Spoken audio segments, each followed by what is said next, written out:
minute, dime on the mission, snap any minute, casually winning. Stop tripping on me, stop dissing on me. Yeah, I got a dream, can't take it from me. My fire's burning, now I'm always learning. Tell me where to go, man, I'm on a journey. Yeah, I can't explain it, I get excited. Keep it 300, King Leonidas. Strap in, cause it's gonna be a long ride. Working on me every single day and night. There comes a time when your worlds will collide. If it's holding you back, push it right to the side. Ain't got no time for no fear. I work too hard to get here. Ain't got no time for no fear. I work too hard to get here. I don't got the time, put me in, coach. I've been going hard, time to let it show. Everything raw, give it to me now. Let me have the spot, man, it's going down. Gotta get it here, I don't wanna wait. Take what I want, then I go train. Gotta get a win, I won't lose the game. This is my year, I ain't gonna break.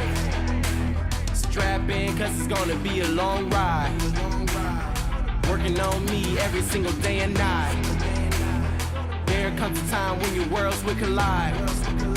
If it's holding you back, push it right to the side. On another level, I will never settle. Mind over matter, get the gold medal. On another level, I will never settle. Mind over matter, get the gold medal. Ain't got no time for no fear. I work too hard to get here. Ain't got no time for no fear. I work too hard to get here. On another level, I will never settle. Mind over matter, get the gold medal. On another level, I will never settle. Mind over matter, get the gold medal. On another level, I will never settle. Mind over matter, get the gold medal. On another level, I will never settle. Mind over matter, get the gold medal.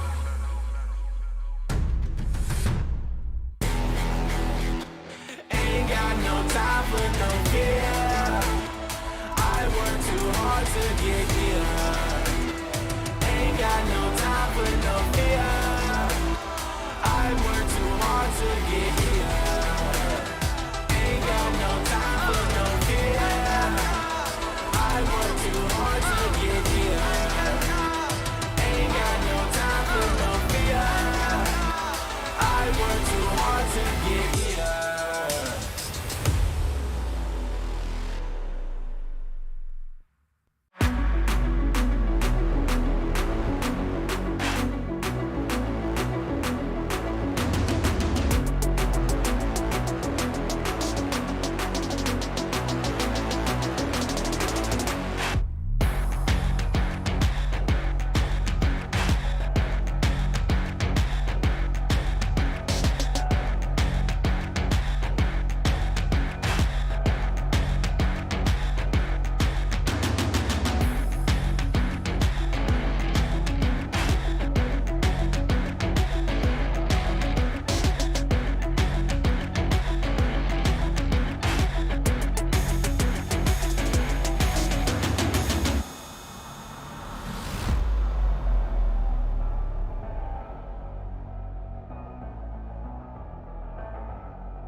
10 and 0.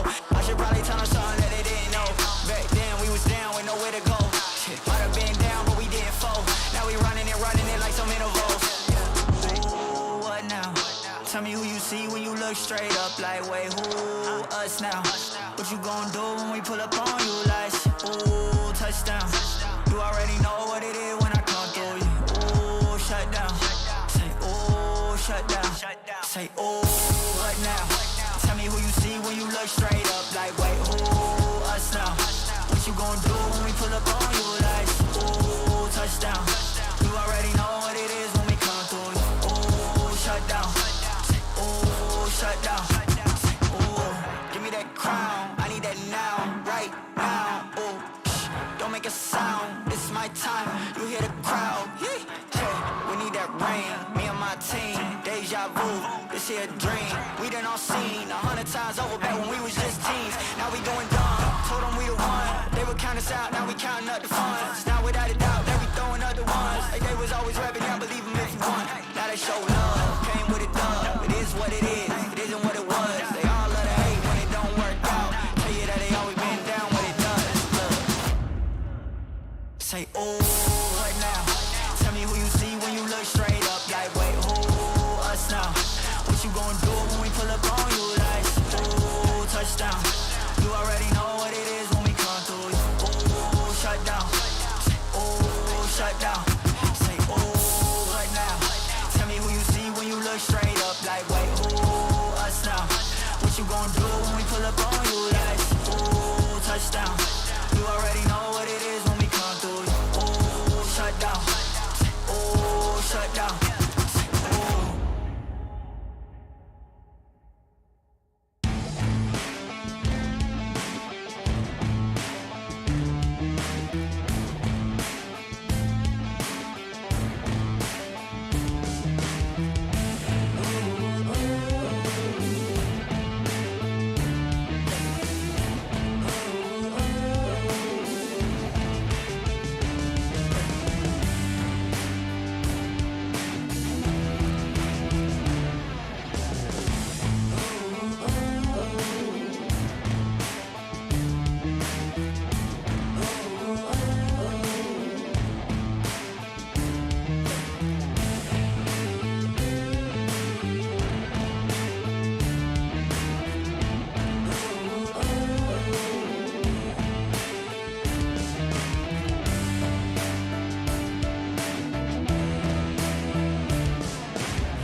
Welcome to the place where dreams come true, where everything you want can be yours, if and only if you're willing to work for them, you're willing to hurt for them, but most of all, you're willing to be first for them. Ha! Look, I'm going straight to the top. I don't know how I would stop, like it or not. I got some goals that I'm hitting. You hear what I'm spitting, it's hot. Look what I got, whole lot of passion and pain. The road to success is insane. pain, stay out my lane, cause I'm on a mission, I'm getting what stands in my way. Yeah, I'm a beast, I wouldn't play with me, baby. The way that I'm training is crazy, and I do it daily. You wanna talk about drive? I got more drive than Mercedes, I've never been lazy. I'm in the room, it's a red alert. You wanna compete? Well, get better first. I got 10 toes in the dirt, push through the hurt just to show them my worth. I'm the best. Yeah, I'm the best. I never stress. I know what's next. I'm who they test, like we playing chess. But I'm unimpressed, so now let me flex. Ha, yeah, I'ma work through the struggle and hurt, cause I know my worth, and I gotta be first. Ha, yeah, I gotta be first. Look, I don't want anyone's sympathy. I understand what it's meant for me. I give my focus and energy. If it's meant to be, then it's meant to be. But mentally, I'm undefeated. They hear that and say I'm conceited. Like there's no reason. Like I don't beat them and come back again just to teach them that when you work under pressure, you reach higher measures. They'll try and bring you down, but you cannot let them, and only get better and focus on cheddar. Eye on the prize and you'll become a legend. Like, when I'm in the room, it's a red alert. You wanna compete? Well, get better first. I got 10 toes in the dirt, push through the hurt just to show them my worth. I'm the best. Yeah, I'm the best. I never stress. I know what's next. I'm who they test, like we playing chess. But I'm unimpressed, so now let me flex. Ha, yeah, I'ma work through the struggle and hurt, cause I know my worth, and I gotta be first. Ha, yeah, I gotta be first. They don't know what's gotten into me, how'd I turn pain into energy. Through all the struggle and hurt, remember my worth, and that's why I gotta be first.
The Snapdragon Pro Series is brought to you by Snapdragon Elite Gaming, Monster Energy, and Kachi Shop.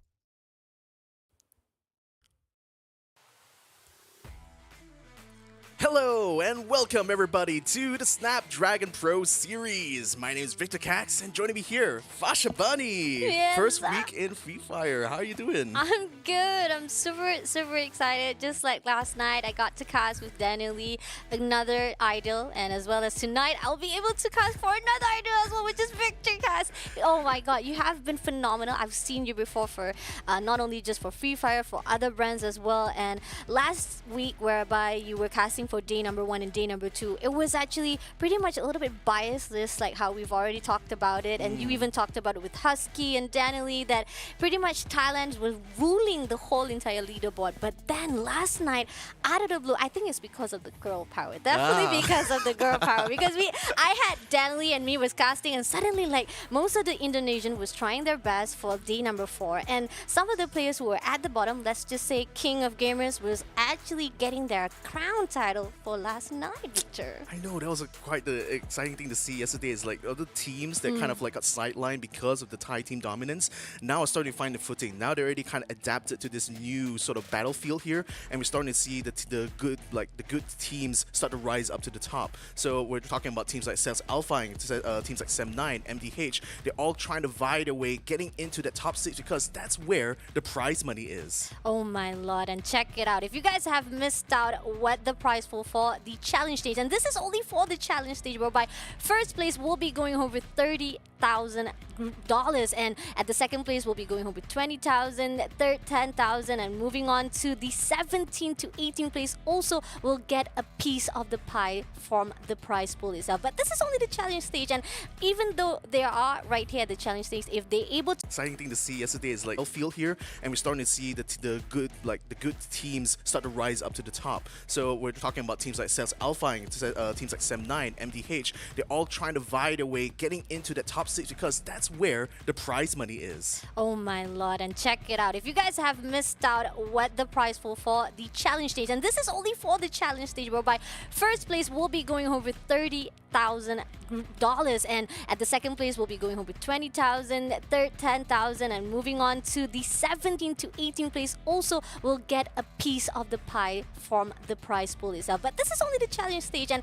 even though they are right here at the challenge stage, if they're able to qualify to the grand final, they get another piece of a pie, Victor. Indeed, I mean the prize pools just get bigger and bigger from this point onwards. So the thing is that this is like literally the first kind of like proving grounds to show that you have what it takes to dominate everyone else. And so far, I have to say, EARENA and EVOS Phoenix have been showing exactly how to do it because they are really vying for this one here. This is the big prize that everyone is aiming for really here. This is why 6th place is so important because it guarantees you a slot to the challenge finals, and that's where you can win up to $65,000. So imagine you win phase 1, you got 30,000, and you come to challenge finals, you dominate as well, you get 65,000 on top of that. That's nearly 100,000 already in your hands. Oh my god, and just by playing games, Victor, come on. And people say that you don't have a dream if you play a game. Hello, your dream got 9-5 because there's not enough time for you guys anymore, guys, because there's only 2 more days to go to push into the grand finals. And this is the 2 groups that will be fighting off for tonight. First, for the 2 session, which is 2 rounds, we got Group A, SS Esports, EVOS Phoenix, First Raiders Eclipse, MDH, NIGMA Galaxy, and Sem9. Yeah, in the meantime, Group B, you got all the favorites as well here. Attack All Around, Anxiety, DEWA United Esports, EARENA, Expand, and Team Flash. We've seen these 2 groups clash against each other a lot so far in this first phase of the Challenge Series, and we're already starting to see the favorites here, especially EVOS Phoenix and EARENA. They're still neck to neck. I mean, this rivalry between these 2 squads have been going on for seasons now in Free Fire, and this seems like kind of a culmination of all the tension between these 2 teams. This kind of boiling over right now and leading both of these teams to compete each other for that top spot. Definitely, I gotta agree on that. But then again, when you think about it, last night, the thing that is actually surprising when it comes to the prediction or the analysis that we saw from the previous rounds or last week, we saw most of the time the fight will be more intense in AC group compared to AB. Will it be the same for tonight? On the other hand, the teams that needs to be watched out, just like the logo itself, despite I'm not trying to say I'm the owner of it, but it does actually rhymes up with my name, Bunny, right there. EARENA doing phenomenal, and I was just like, tagging along with the fact that they have been phenomenal, and even for the last 4 rounds they've done for last night, they're able to get 2 booyah for themselves, and this is something that's very phenomenal. On the other hand, X-Pen, now here's the thing, Victor. You were not there last night. Could be that they need the buff from you, Victor. That's why they were not doing well. Maybe, but then I was listening in, and I was also seeing where Expand was playing, and I think like what is kind of happening right now is that with all these different regions intermingling with each other, we're starting to see that some of the regional sort of like strongholds are kind of like struggling a little bit in this new environment, and I think this especially affects those teams that didn't have a lot of international experience to begin with, or rather didn't have a lot of opportunities to interact with the teams from the other regions. So maybe Expand Expand is kind of like in that sort of rut, mostly because this is an entirely new environment they had to get used to.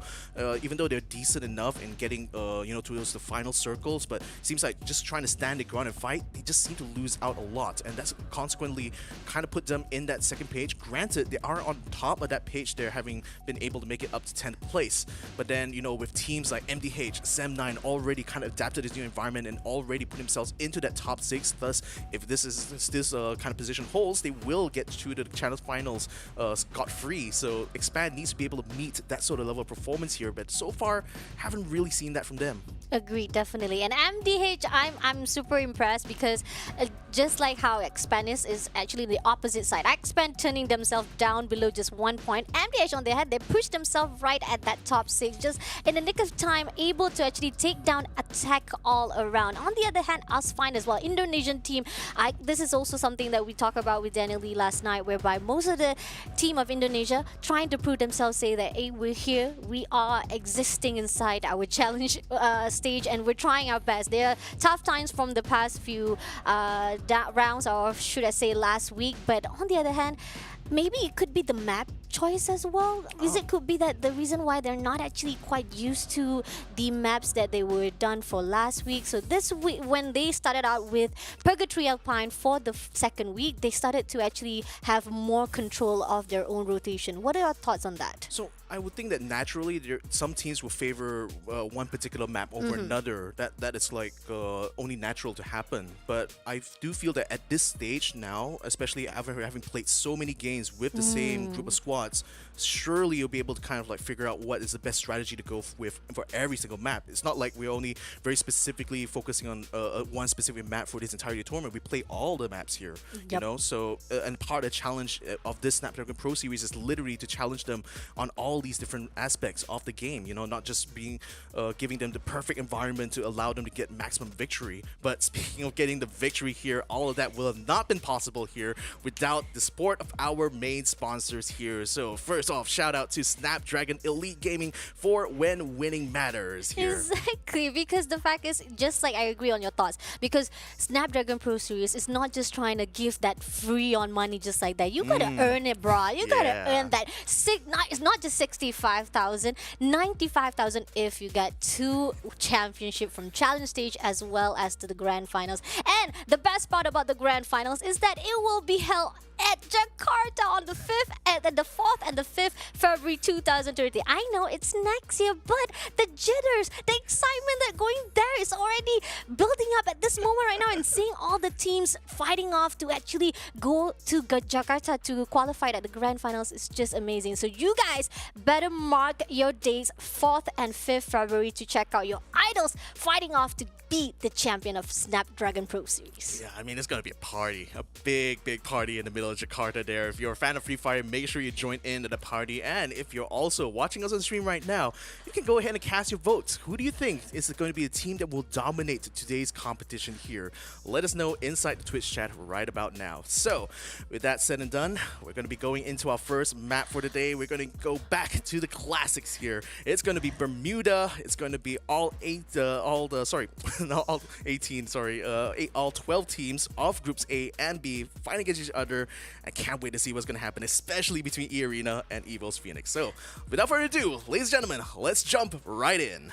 Yes, sir. Just a note for you guys. Remember, EARENA just leading with 2 points only by EVOS Phoenix. So that is going to be interesting for this first round. What will EVOS Phoenix do, and what will EARENA Bunny there do? Okay, the jump is already done by the teams, Victor. Oh my lord. They're going for a wide berth. Like EARENA goes northwestwards. The EVOS just decided to go, okay, we're going to go east. Like, we don't care. We're going to go as far away as we can from that team right now, and perhaps encounter some other team right now, because we don't want to be dealing directly with them right now, especially at the beginning of the first day. Agree, definitely, as the fact that most of the time, if you met with 2 firepowers at the early stages of the round itself, it's either you get too soon or you actually lose some of your teammates in the early rounds. But on the other hand, right here, we got the attack all round. Here's the thing, last night they did try to do at least a little bit of engagement. They go for the rush, but it wasn't doing well for them.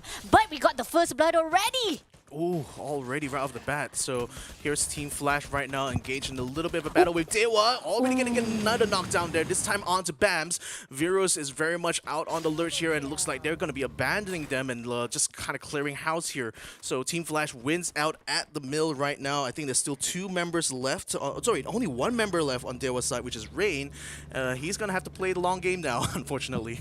Oh my lord. And that was a great fight. Here's the thing. Flash also goes every single time for the early engagement, but there are times when they keep on too soon. Last night, they got 3 times too soon wiped out from the early. They were always the first team to be taken out into the lobby, despite they have that early engagement and try to do for the rush. Moving on to the EVOS Phoenix, and this is what we were asking for. Are they going in for the rush? It seems they are. They already spotted out 1 attack all round right in front of them. Yeah, they're just going to bump them straight into the house here. Early on, they did have a bit of high ground, but the distance, I think, is a little bit too hard for them to actually take pot shots. Now they have to force it to be a one-on-one on the ground here. Shotguns are going to be coming out. The short-range battle, the CQC skills are going to be of paramount importance in this fight right now as Kokoro tries to run around through the doorways here. Gatai gets in front, gets a knockdown just in time, ducks back into the house before taking any more damage. I think with that already anchored down, this is going to force AAA to try to respond. Yes, Folky is coming into the help, but can they actually fight off with Tai at the moment right now? And it seems that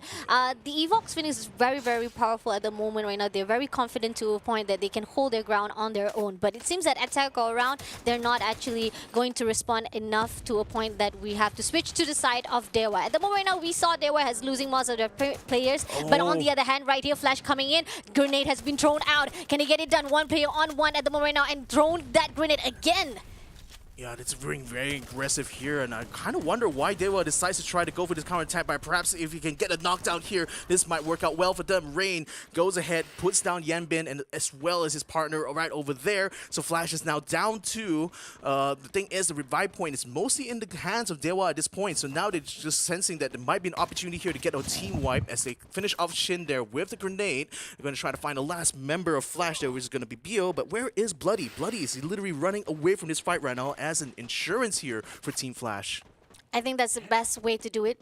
The choices need to be actually taken out as the fact that if you've been wiped out early to on, just like you did before, it will be a waste of opportunity for the team of Flash. On the other hand, great job by DEWA. Despite that there was a bigger back and forth for them, they did manage to respond well to the side of Flash. Exactly. I mean, that's the thing. It's kind of like revenge here, pretty much, for what Flash had done to them early on, kind of almost wiping them out. So this is actually a good comeback here for DEWA.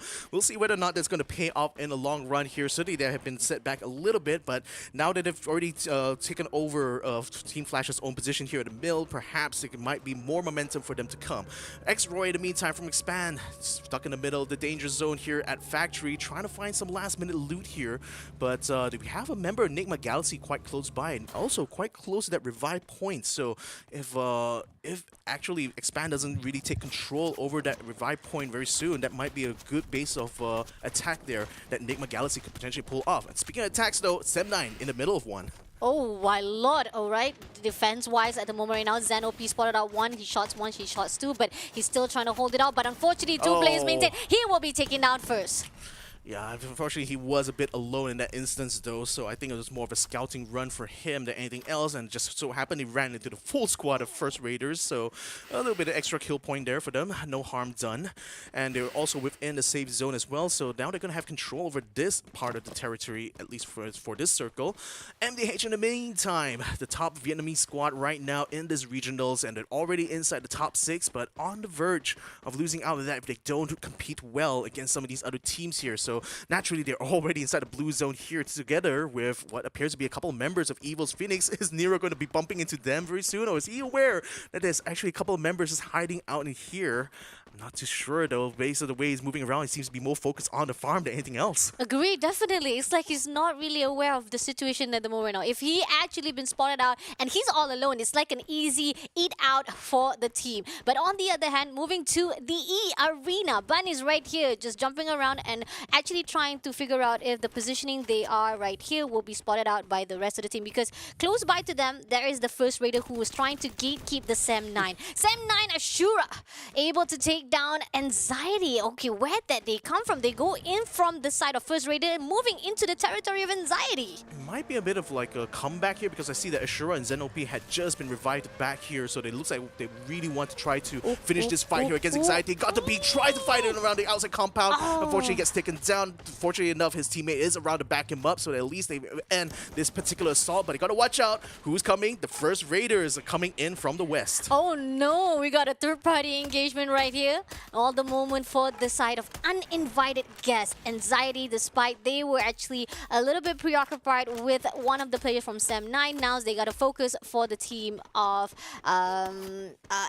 and we also see Aces Esports also coming along as well, the same rotation. Yeah, you see them coming around the north side. I mean, they definitely heard the gunshots going off right now, but it's very much a hard battle fought now between First Raiders as well as Anxiety. It seems that First Raiders is going to be using the glue wall right now to try to set up a good base here, while Anxiety seems to be trying to put some distance between themselves and First Raider squad. So seems like this battle is going to come to a little bit of a pause right now, because I think it's going to be starting to shape up into a three-way battle very soon, especially given how crowded this circle is. Reminder, there's still 12 teams still in this match right now. We're already in the second circle. Agreed, and EA Limit shuts down one player first, and on the other hand, they're looking for the rest of the Aces Esports. Can they get it done? They spotted out one. He's going to break the walls first. On the other hand, we see that Protote on the right side, trying to flank on the right side. Can he get Shahid on that spot? But he doesn't see it. On the other hand, Aces Esports will be actually pushing through to make sure that they'll be able to reposition safely without EA on their backs. Yeah, the thing is, this is a bit hard because they're going to be burning a lot of glue walls in this engagement here, simply because there's not a lot of urban cover they could rely on here. So it's going to be a long and protracted battle there. In the meantime, Expand trying to creep in onto the factory area here. And like I said, it is becoming a bit of a three-way right now between these squads here, because there's only so many teams that can make it to the final circle. So I think we're going to start to see the culling right about now. There you are. EA Arena is actually coming in for Aces Esports. They're going to actually finish off the job. Two players right inside. I already see one player being taken down. One more player to go. We got Argus coming in, going to the second floor. Three players inside straight away, just going in for the rush for Aces Esports. Can they get it down? One more player to go. And they were double kill by Argus, shutting down Aces Esports EARENA. Oh, that's so unfortunate there for Axis, because they literally were trying to third party this fight here, but I didn't expect it's going to be EARENA that would be the one swallowing them whole. Ooh, that's true though. The fact that when it comes to being uninvited, sometimes it actually backfires you. So that's why if people don't invite you, don't go to their houses, my friend. On the other hand, we got our First Raider right here. They were actually preoccupied with the Sem9, but now they reposition themselves close by to Expand. They're on the high ground. On the other hand, Expand is at the lower ground. I'm not sure if they realize it just yet, but they're still trying to reposition. If they can spot out Expand, it will be an easy just snipe out a little by a little. But on the other hand, on the other area of Pyramid, we see that the team of Attack All Round is also very close by to the EA Arena. It looks like they're trying to climb up to the rooftop here to get a better view against Expand. But the thing is that, yeah, if Expand decides to push that issue, they'll certainly be very much worse off, because already they're already set up on the upper side of the rafters there. So it's going to be very hard for them to be spotted, and perhaps a lot of cover for them on the high ground. EVOS Phoenix, in the meantime, a couple of people already knocked out here. This little encounter with them doesn't quite work out. It's DEWA takes them out completely. Wow, this is a little bit unexpected here, because DEWA early on, you know, they were struggling a bit. Flash, they managed to win that fight against Flash, and now they want to fight against EVOS. Is this team going to be the one to take the booyah this time? Oh my lord, EVOS Phoenix, and this is what we're talking about. They are just 2 points below EARENA, and losing this early on is not going to be easy for them to catch up, especially the fact that most of the team is also trying to get that number 1 and 2 spot as well. Now, moving along to the MDH Esports, they have been playing safe. Here's the thing about MDH, they always go for the placement, but when they want to go for the rush or go for the fight, it's not really that easy. They always end up unsuccessful, just like now. And on the other hand, let's see if Don't Cry Will Not Cry, trying to actually help the teammates. Not NIGMA Galaxy. On the other hand, they have been very aggressive, and when they go for the rush, they make sure they clean wiped out. Oh man, they have the man advantage on the top. They got Dew on the high ground here, just spotting and providing information to his teammates there. I think MDH best try to pull out this. Problem is the circle is already closing in. The blue zone is creeping onto MDH position. They're going to have to run out the way. In the meantime, Anxiety gets himself eliminated, having tried to fight against EARENA just off screen. While NGX in the meantime are trying to scan out and fan out and find the other members of MDH here. Caramel, he sends senses that there is at least one more member just outside in the blue zone here, so that's why he's holding back a little bit, trying to hear for his footsteps, but haven't been able to flush them out completely yet. I mean, we're still at the third circle. It's not that painful at this point, but he can't stay too long. Caramel, just in time, cleaning up the glue wall, but then the MDH tried, Nuke is going to try to get up on top, but then now he's trying to break it down. They're trying to break down the glue wall, but watch out behind. DEWA is coming through. Caramel gets knocked down though. The glue wall does come out just in time for Nuke, and now he's going to be trapped, unfortunately, inside the blue zone. I don't think it's going to be long for this world. All right, all corner around MDH, you're all the one left. Oh, but he still managed to get one knocked. Oh my god. I mean, at least you want to go down. You want to go down with a bang. So that's what MDH was trying to do. Yeah, I mean, yeah, might as well. There's no escape from that situation there, so you best take someone along with you, for the ride. Unfortunately, though, NGX will still be able to bring their teammate back, so at least it will just be a kill point, maybe. I don't know whether that works for eliminations. No, right? It won't. Bit of a shame then. But effort.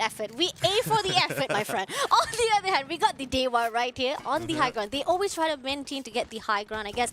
They want to do for the spot, and on the other hand, First Raider right at this moment right now, trying to fight it out. Can they make it through with the team of DEWA? We have one more player too, and Aspan is also inside the building. Oh, Expand has as well gone up to the second floor there of this factory area, so they've already taken over the position that was earlier on held by another squad, so now they're just basically trying to flush out DEWA from this zone here, but then with First Raiders also getting to the mix, I think it's getting a little bit chaotic out here, so they're going to have to be very careful about where and when they decide to try to make these attacks work. X-Roy going in front, gets himself knocked down though. Look at DEWA, Bams with the grenade launcher, just killing everyone here from Expanse on the roof. Exel is the last one standing, but he knows exactly where Bams is. He can't quite find an angle to shoot though. He only has a sniper rifle. He needs to wait for Bams to expose himself. Bams is indeed going to come down on ground here, trying to force this into a close quarter battle. All right, Bams waiting for the right time. He goes into the right. On the other hand, we're pushing to the First Raiders. They are actually, but we're back to EXO at the moment right now. They're fighting with Bam. Bams is only holding on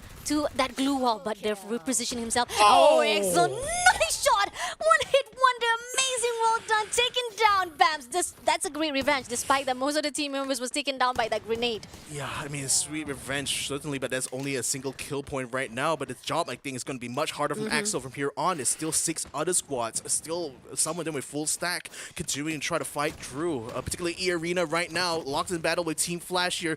Flash still has 3 members here. Yanbin and Flushin have already been brought back from the revive. Yanbin trying to hold his ground here, right in front of the doorway. Unfortunately, will lose his life a little bit for that little transgression.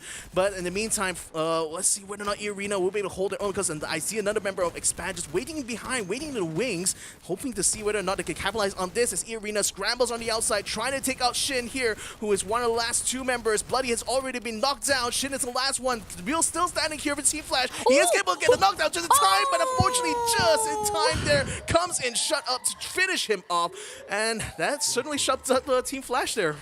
Oh my lord, I thought they had it. They almost had it. That was a great corner round for the EARENA. But on the other hand, EARENA, when it comes to gunfire and the gunpowder, they're just phenomenal, man. Seriously, good job on shut up as well at August, just maintaining at the moment right now. With a few more seconds to go, the zone is even more closer to the side. And First Raiders is coming to the side of DEWA. We have 1 player to go. And here on out, Cal is just going in for the rush. He spotted out Cal. Cal will be taking that kill for himself. Nicely done. I mean, he was kind of over at a point because it's 3 versus 1 there. But then now it's going to be between EARENA, First Raiders, and 1 member of Expand still hiding around just outside the blue zone there. Now only coming into the safe zone. He's going to definitely try to wait this out here between First Raiders and EARENA, because they're both trying to fight off each other. It's right now still a 3-man squad versus a 3-man squad, and they pretty much have them locked down there. Glue wall's already up, but it seems like First Raiders have the advantage of the wall that they're trying to use at factory, but if glue wall broken down, shut up, trying it. He gets it knocked down just in time before he goes prone on the ground now, trying to beat the rest of First Raiders, but now only 1 member, one member of First Raiders still remains. Axel has been spotted though, and looks like he's taking a lot of fire from EARENA's side. EARENA having all the advantages right now. They're taking out the last member Expand, and now it's going to be down to only them trying to find Dark Hall. Dark Hall left all alone, unfortunately, will be cornered out. 2 players going in for the rush. That will be the end, unfortunately. Even though he will clutch it out, it's going to be a win for the Booyah of EARENA. Yo, EARENA strikes yet another blow, and just when, especially, it's just especially sweet given that it did this on a round where EVOS get 0 placement points. I mean, oh my god, what a statement right here from the boys of EARENA. Look at that, love in the air, man. Seriously, they have been performing well from last night, and I think the motivation and the momentum they had from last night still continues on to tonight, and I'm really happy to see that, because most of the time when you are very hyped up from last game, when you continue on for the next one, you kind of slow down a bit. But EARENA says, nah, once you go up, you don't go down anymore, man. Man, don't leave him hanging right there with a fist bump. I know that, you just kind of focus on like what's going to be the next game, but, you gotta celebrate every now and then. I mean, this is a very, very good round here for EARENA. Not only they got the booyah here, but they're also solidifying that lead that they have over EVOS, and it's going to even extend it even further. I'm going to be so curious to see what the total score split is going to be like, but, I mean, your thoughts about the match so far?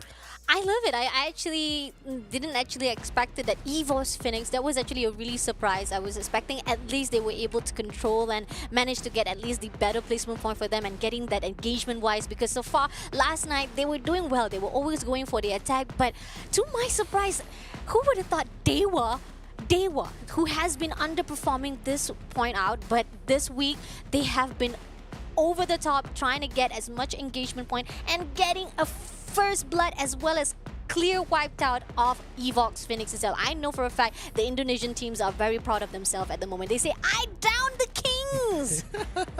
And certainly, it's all about that regional pride, isn't it? Especially in these regional tournaments here. So, DEWA, very, very good round here. Perhaps they have unlocked the special sauce that's going to allow them to start winning rounds from here on out. But they're still going to be shy of getting that booyah, though. It really requires you to get to that final circle before having any chance. But, at least DEWA is now starting to spread their wings a little bit, starting to already have a good sense of where they stand. EARENA, we know exactly where they stand right now. Like 27 points on that total amount of first round. I mean, come on, you can't get off that easily just like that. It was just amazing. I mean, compared to NIGMA Galaxy, who was able to get to at least 31 points for themselves, I gotta say EARENA is on the way as well to get as much momentum for themselves. On the other hand, DEWA, look at that, second place with 17 points. I say that's a lot already for them to push on, and I think most of the teams are already feeling the desperation as well as the intensity to actually get at least to the top level, or should I say to the left side of the page itself, because yes, you have the second match or the second chances that we say when top seeds move into the grand finals. You have to push to at least to go to the grand finals as well. You still have that second chance, but on the other hand, you don't want to be too far behind to a point you don't get that second chance, right? Yeah, exactly.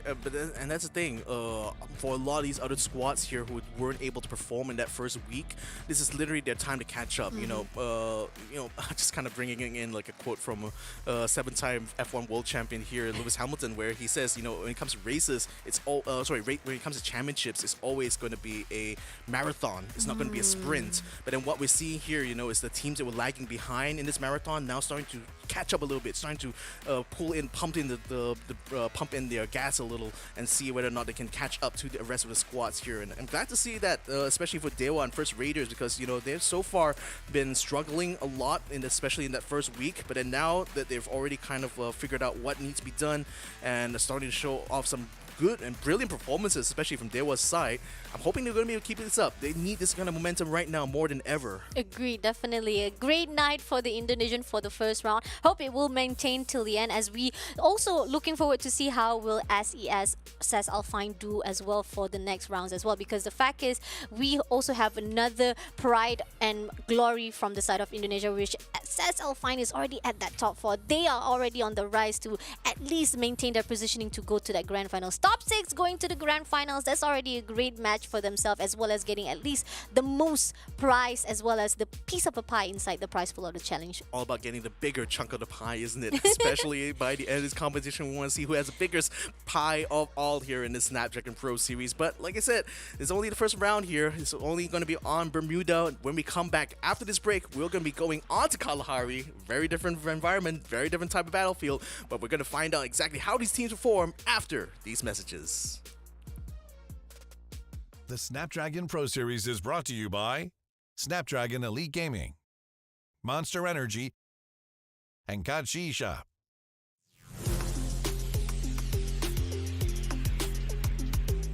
Hai, saya Semna Raja. Saya main role support Russia untuk tim Sem9. Saya dari Malaysia.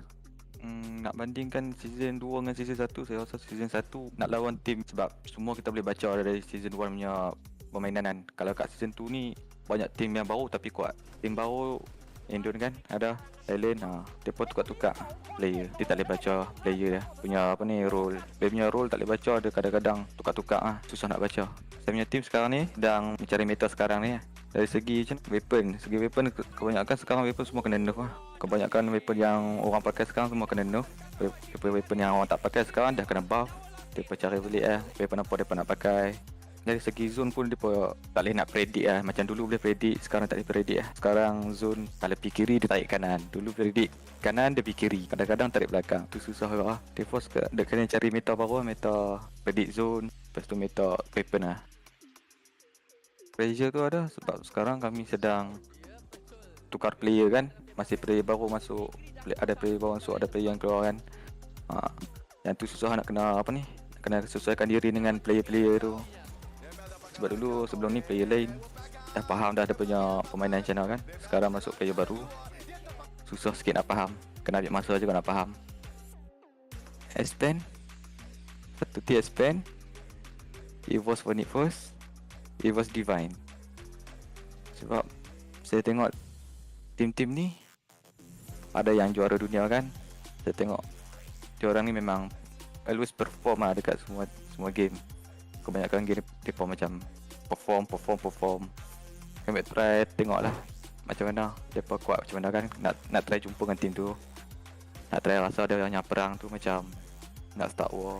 Tengok mereka buka macam mana, nak tengok sedap juga lawangan mereka.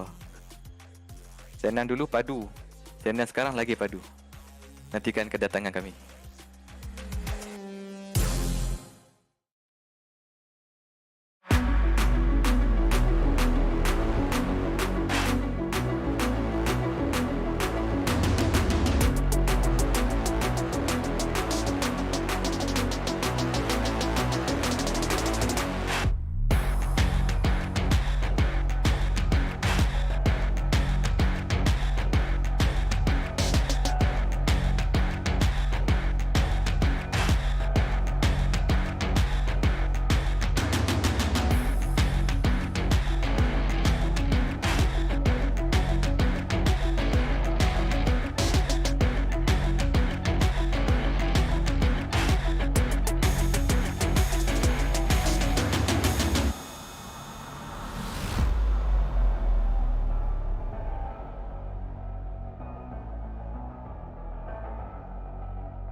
scenario.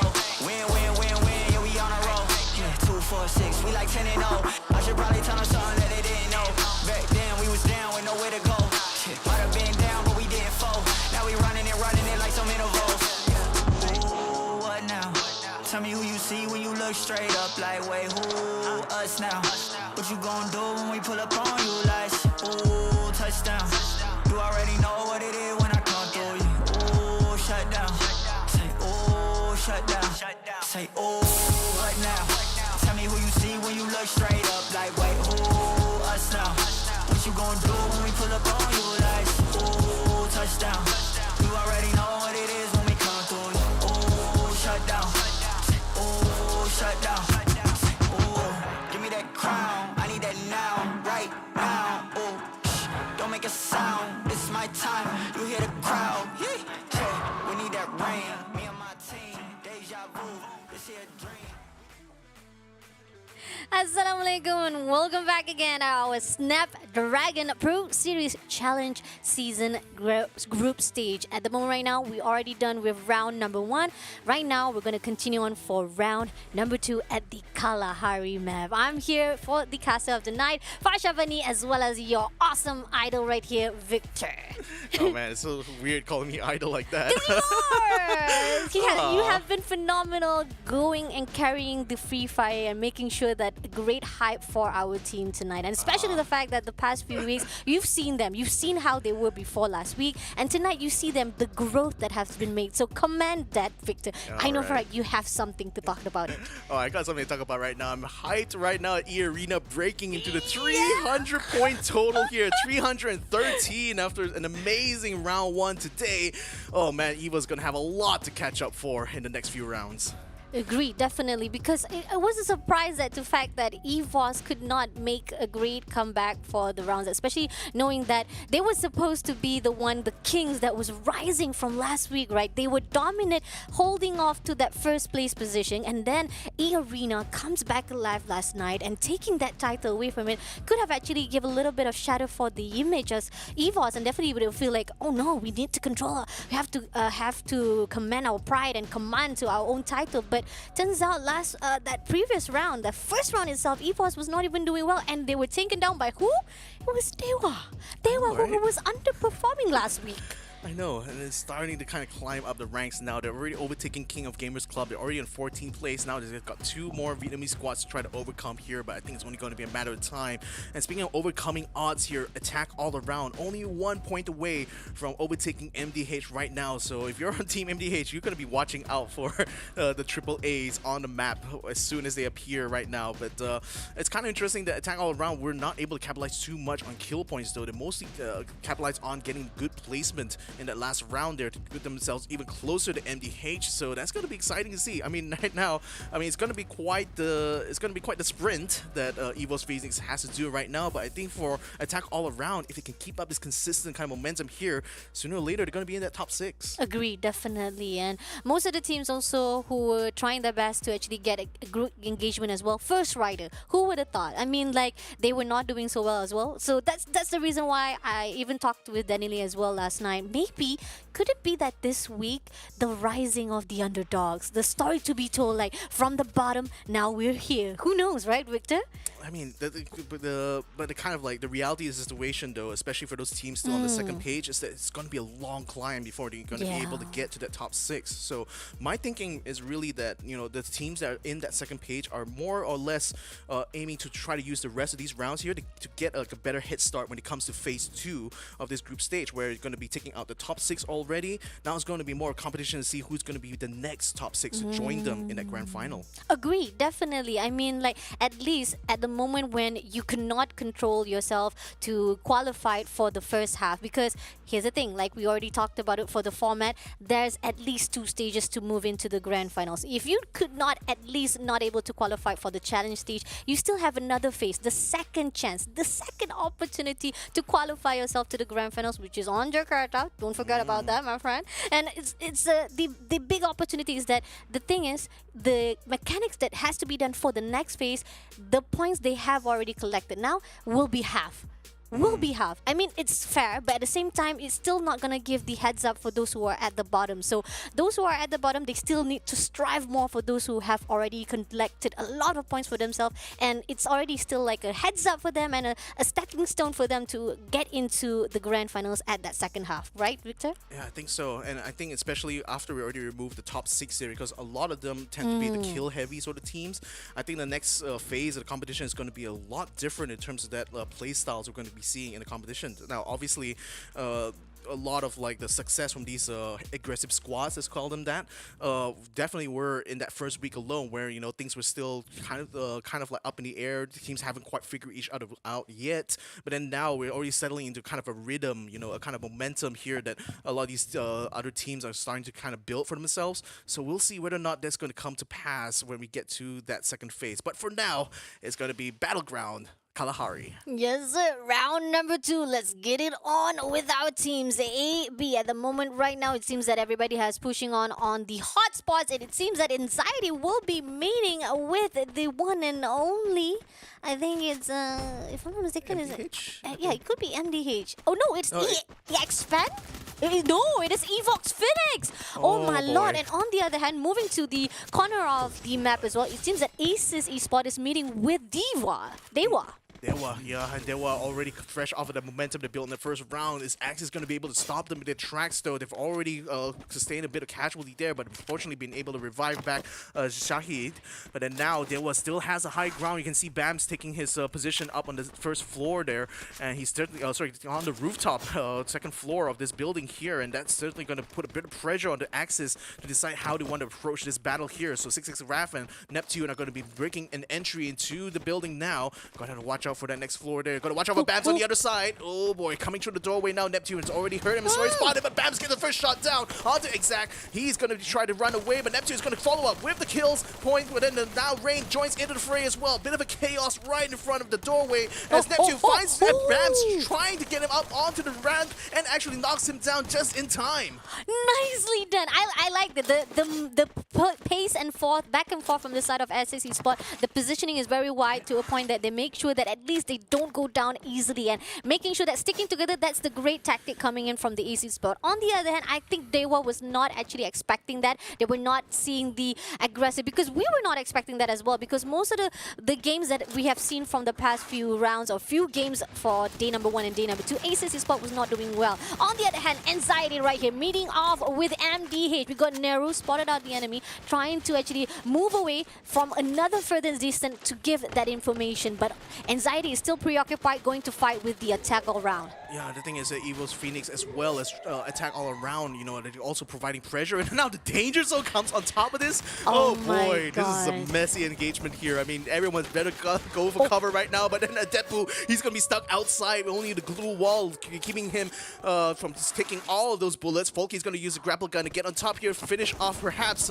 this member of Anxiety here, Shamal. He's gonna be sent back to the lobby for now as Folky continues to go on a rampage. Okay, nicely done, but now spotted out by one of the players from the attack all around, going in to fight with EVOS Phoenix straight away. Keroro shuts down one, nicely done. He just jumped straight into the zone of EVOS Phoenix. I cannot stress how risky that was, because he was using an SMG, not a shotgun. Not exactly the best weapon to use, especially in that close engagement, but he made it work. Alright, got one more player to go. If attack around can make that happen again, Keroro, come on. One more player to go. Ty from EVOS Phoenix spotted out. One of the players has already been taken down, but it's okay. He will corner out first, maintain his position. But EVOS Phoenix, on the other hand, just waiting for the right time. But one player coming in, push through. Now 2 on 1. Unfortunately, it's not going to be easy because EVOS Phoenix will be shut down by the attack all round.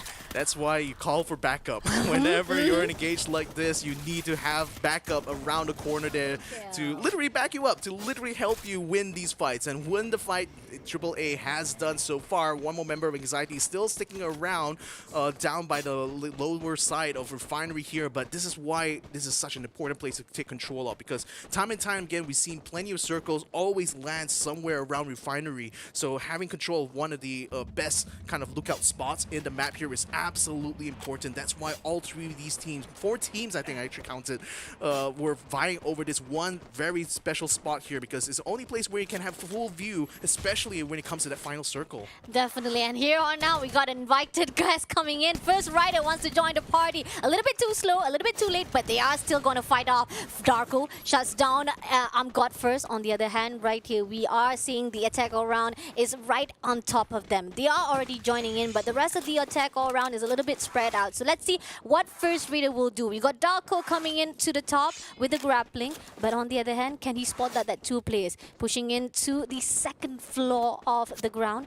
but he still hasn't spotted out the attack around. But he will give that information, and I like this. First Raiders got that first blood, so definitely it's going to build up the momentum to fight off with the attack around the rest of the players. Yeah, and AA is not going to be budging from their position, knowing that, you know, First Raiders already have control over the lower ground, but then now it's going to be up to First Raiders to see whether they can knock them off the perch. Meantime, Sem9 taking a lot of damage there from Yanbin. Yanbin now forced to bring out the glue wall after having taken a few pot shots at a couple of members of Sem9. Now trying to keep them suppressed because Bloody is actually caught up in the middle of their lineup there. They really need to try to rescue him from that spot or decide whether or not to abandon this fight here, but it looks like fighting is on the cards here as the newbie pressures them on the cliffside while the rest of Flash tries to fight them on the ground here. Sem9 taking a lot of damage there, and Raja getting himself knocked down. Looks like the fight is not going Sem9's way. No, I mean, Flash has been phenomenal. They have been doing well. When it comes to engagement, they are very brave. But Sem9, they have been defensive. When it comes to engagement, when it comes to a gunfight, they always passively trying to hold, defend-wise to make sure that they're not going to turn down. But that's the thing. If you went on for defense every single time, you don't have those gun power to fight off, to actually give a little bit of offensive. That's when you lose most of the battle. Am I right, Victor? Yeah, exactly. So, you know, you have to pick your moments. You have to pick exactly when's the right time to fight and when to retreat. I think in that instance there, Flash decided to fight, and it actually worked out for them because Sem9 looked a little bit unprepared, even though they were kind of like had the right idea, right? Like having someone to pressure the cliffside there, prevent anyone from sniping, and then, you know, trying to use Bloody as a sort of like a token really to force Team Flash to try to fight it out. But unfortunately, that gambit didn't quite work out for them in that instance. But you know, you live and you let learn. Agree, definitely. Moving on to the side of DEWA. Now, they had been a great run for them for that first round. Now, it seems that they will be meeting with a great team as well, which is EARENA. Now, 2 Firehouse not going to be so good as the fact that DEWA has been performing well as well. Moving to the side of First Raiders, they were supposed to meet with Attack All Round, right? But turns out Attack All Round decided to actually surrender this positioning. They say that you can have it, First Raider. We don't want to fight with you. But here's the thing. Expand is coming to say hello to the First Raiders as well. Yeah, more crucially, you know, Expand is on the ground, which means they have more control over the revive point. One member tried to use a grapple gun to get him top. Jonger was able to shoot him out there and just force him to go back. But they got to watch out the backside though, because a couple members of Expand are trying to encroach into this area as well. So First Raid is going to have to reposition rapidly here to see if they can set up a good ambush point here for Expand. In the meantime, there was already getting themselves back up to full strength, and I think this is not going to be too unusual for them. I mean, remember, first round they did lose that first fight, but then they came back strong afterwards. So we'll see. We'll see. Definitely. We'll see with bated breath as Expand now getting themselves up onto the platforms here. Now First Raiders has to strike. All right, let's see. Carl goes in, spot that glue wall on the hand right now. He's going to hold it out. MDH on the other hand is still preoccupied with Sem9 and Aces Esports. All right, he's all alone at the moment right now. Nero is just trying to survive it out, but unfortunately Aces is on their spot already. And Sem9 as well, one player is still maintained. Now Nero, if he can take down one player on from Sem9, is already one-on-one here. He spotted out Sem9. Can he get it done? He spotted Oh no! He missed it out! He missed. Oh man, that could have been a good one there for him. But unfortunately now Newbie is going to catch the ire of the rest of Axis, who are as a full squad trying to take control over the Council Hall. So Newbie, you know, even though he might have gotten that one elimination points, he might not be. He might be conceding one right now to Axis Esports. In fact, concedes the entire round here for Sem9, unfortunately. So valiant attempt and definitely a good kill there onto it's a good solo kill. But unfortunately, Axis, they were already set up. They were already ready at the Council Hall. No, the best part is that even after the minute of 9th, we only had one team been wiped out.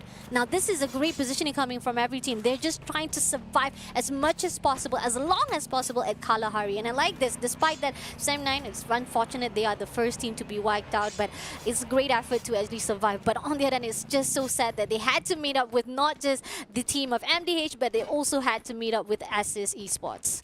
Yeah, and the thing is that Expanse now trying to get to the lower ground of the platforms here. We can see First Raiders taking control of all the high points here, including the satellite dish where Dog Call is. Kikuro, unfortunately, has been spotted out. His glue wall is going to get completely blocked out, and he's trying to basically take some information here for Attack All Around because they are around the northeastern side of where the refinery is. So they're thinking about trying to be a third party here, but knowing that Expand and First Raiders are kind of locked into the battle of each other, perhaps they want to sit this out a little, just wait to see who's going to win this battle out, and then probably deal with the survivors afterwards. Oh, X-Roy getting caught out just as he tried to slip away from First Raiders' grasp. Now the rest Expand's going to have to respond rapidly to this right now in order to try to take a trade, but I don't know whether they have the setup to do that though. Agreed, definitely. As the fact that they have been waiting for a long time to see that. But Ace Esports suddenly coming along. We are seeing that they are about to meet with the team of NIGMA Galaxy. Oh no, what happened? And Flash is on the top as well. Okay, it seems that Ace Esports is cornered out from the edges of the hill, but unfortunately, the rest of the teams from the Flash is trying to fight out with Aces Esports. Such an awkward position there, especially for Axis, because not only Flash is fighting them from the top ground, but you also have from a distance NIGMA Galaxy sniping at them. So they're just literally getting slaughtered right now. Neptune is the last member still standing. I don't know. He doesn't have a lot of glue walls left here, and Flash is now rapidly moving in onto his position while NIGMA is continuing to try to pound him with shots from a distance. Now Neptune is going to have to stand his ground here as Flash has now positioned themselves down by the cabin here. Neptune tries to send a throwable their way there, trying to force them back into the indoor area. Now the glue walls are going to start to be burnt out here, and unfortunately one shot there from stops Neptune in his tracks. Nicely done. But on the other hand, Flash needs to be worried as well, because this fight that actually they're able to take down the Aces Esports, the team of NIGMA Galaxy is actually on their tail as well. Moving along to the Attack All Around, here's the thing. They're about to meet with the EVOS Phoenix. They haven't done well this time around, but hopefully they'll be able to pick themselves out, as knowing for a fact they're at the bottom or at the bottom of EARENA. On the other hand, there's another team as well close by to Attack Around. Two teams able to be spotted out by the one and only Attack Around. We got DEWA on the left side, we got EVOS Phoenix on the right side. Which of the pack would you choose, DEWA? Oh man, I mean, hard choice honestly, because DEWA definitely have been getting some momentum, but that momentum had been cut short a little bit at the beginning of this round here. So now there's going to be a chance for them to try to get back into the fray here. But the thing is, AAA has the high ground, especially against Phoenix, so that's why they can afford to literally throw as many of their throwables as they can towards Phoenix, while already is trying to see if he can get good a setup. I think he also spots DEWA on the other side there, so he's facing pressure from two fronts right now and struggling to try to decide which approach he wants to take. So now he's trying to go up in front to try to meet DEWA head on, but this is going to open him up to an attack from behind there, because you can see that First Raiders is also moving in just a little bit outside of that safe zone right now to see if he can catch any, or rather gatekeep any of the teams trying to make their way in right now. Raids getting himself knocked down and out into the lobby, so DEWA's down to 3. Nicely done. I like that Folky had a great angle right now to position himself, and that's the opening. They know for a fact. Here's the thing, when it comes to DEWA, to the side of Attack All Around, when they know there's going to be an opening, one player takes him down, they're going to go in for the rush. Here, Karoro trying to position himself, figuring out from edges of the zone to make sure that they can spot out the rest of the DEWA team. I don't think they realize it yet, but I think they're also leaving out them. What? Why? No. They could have actually go in for the rush already. I mean, they already know that Phoenix is down on the ground there. They just want to let them fight it out while they go ahead and take control of the safe zone here first and gatekeep anyone who gets in, especially the survivors of that fight between DEWA and EVOS Phoenix. So I think it's a very salient plan there, especially given that First Raiders literally abandoned the refinery and try to fight some of the other teams just outside the safe zone. But now the circle is closing in. The pressure is going to be turned up even more now for Nuke here from MDH. One of two members still remaining and stuck outside here thanks to the glue wall, thanks to NIGMA Galaxy trying to gatekeep them from the zone. Stop taking a bit of damage, not quite able to knock him down completely. And Nero takes a long shot there with the AWP and knocks out Nuke. He freaking KS! He freaking KS! That is a steal, my friend! You should be actually, I don't know, maybe call the police somebody, because hello, that's a KS, my friend. You stole somebody's kill just now. But come on, it's a game after all, you know? Anybody's game, right? It's a game. On the other hand, we got 8 more teams to go. I like that. That was a great positioning coming in from Nero. On the other hand, right here, we got EARENA. Unfortunately, they are in the midst of the fight at the moment right now. We're meeting with the zone as well, closing into themselves. And we are seeing that most of the team of EARENA has left the area. They don't want to fight any more longer with the team of MDH Nero, who's right at the top. And on the other hand, NIGMA Galaxy has been spotted out. Are they going to fight in? Oh no. Oh no, EA, they literally tried to make the jump onto the platform here, but got cut down completely by members of Expand now, and EVOS Phoenix are starting to creep into this next safe zone here, and Cobra is trying to hold them back a little bit, but it's not going to be able to hold himself for too long because he's getting pressure from behind here. Expand now trying to hold off this attack from NIGMA Galaxy here, putting up so many glue walls. It's becoming an impossible maze to navigate on top of this platform here. Cobra trying his very best to get himself close enough to get a shot. DEWA in the meantime does take down too fast from Expanse right now, and Cobra gets himself knocked down as well. Expand eliminated.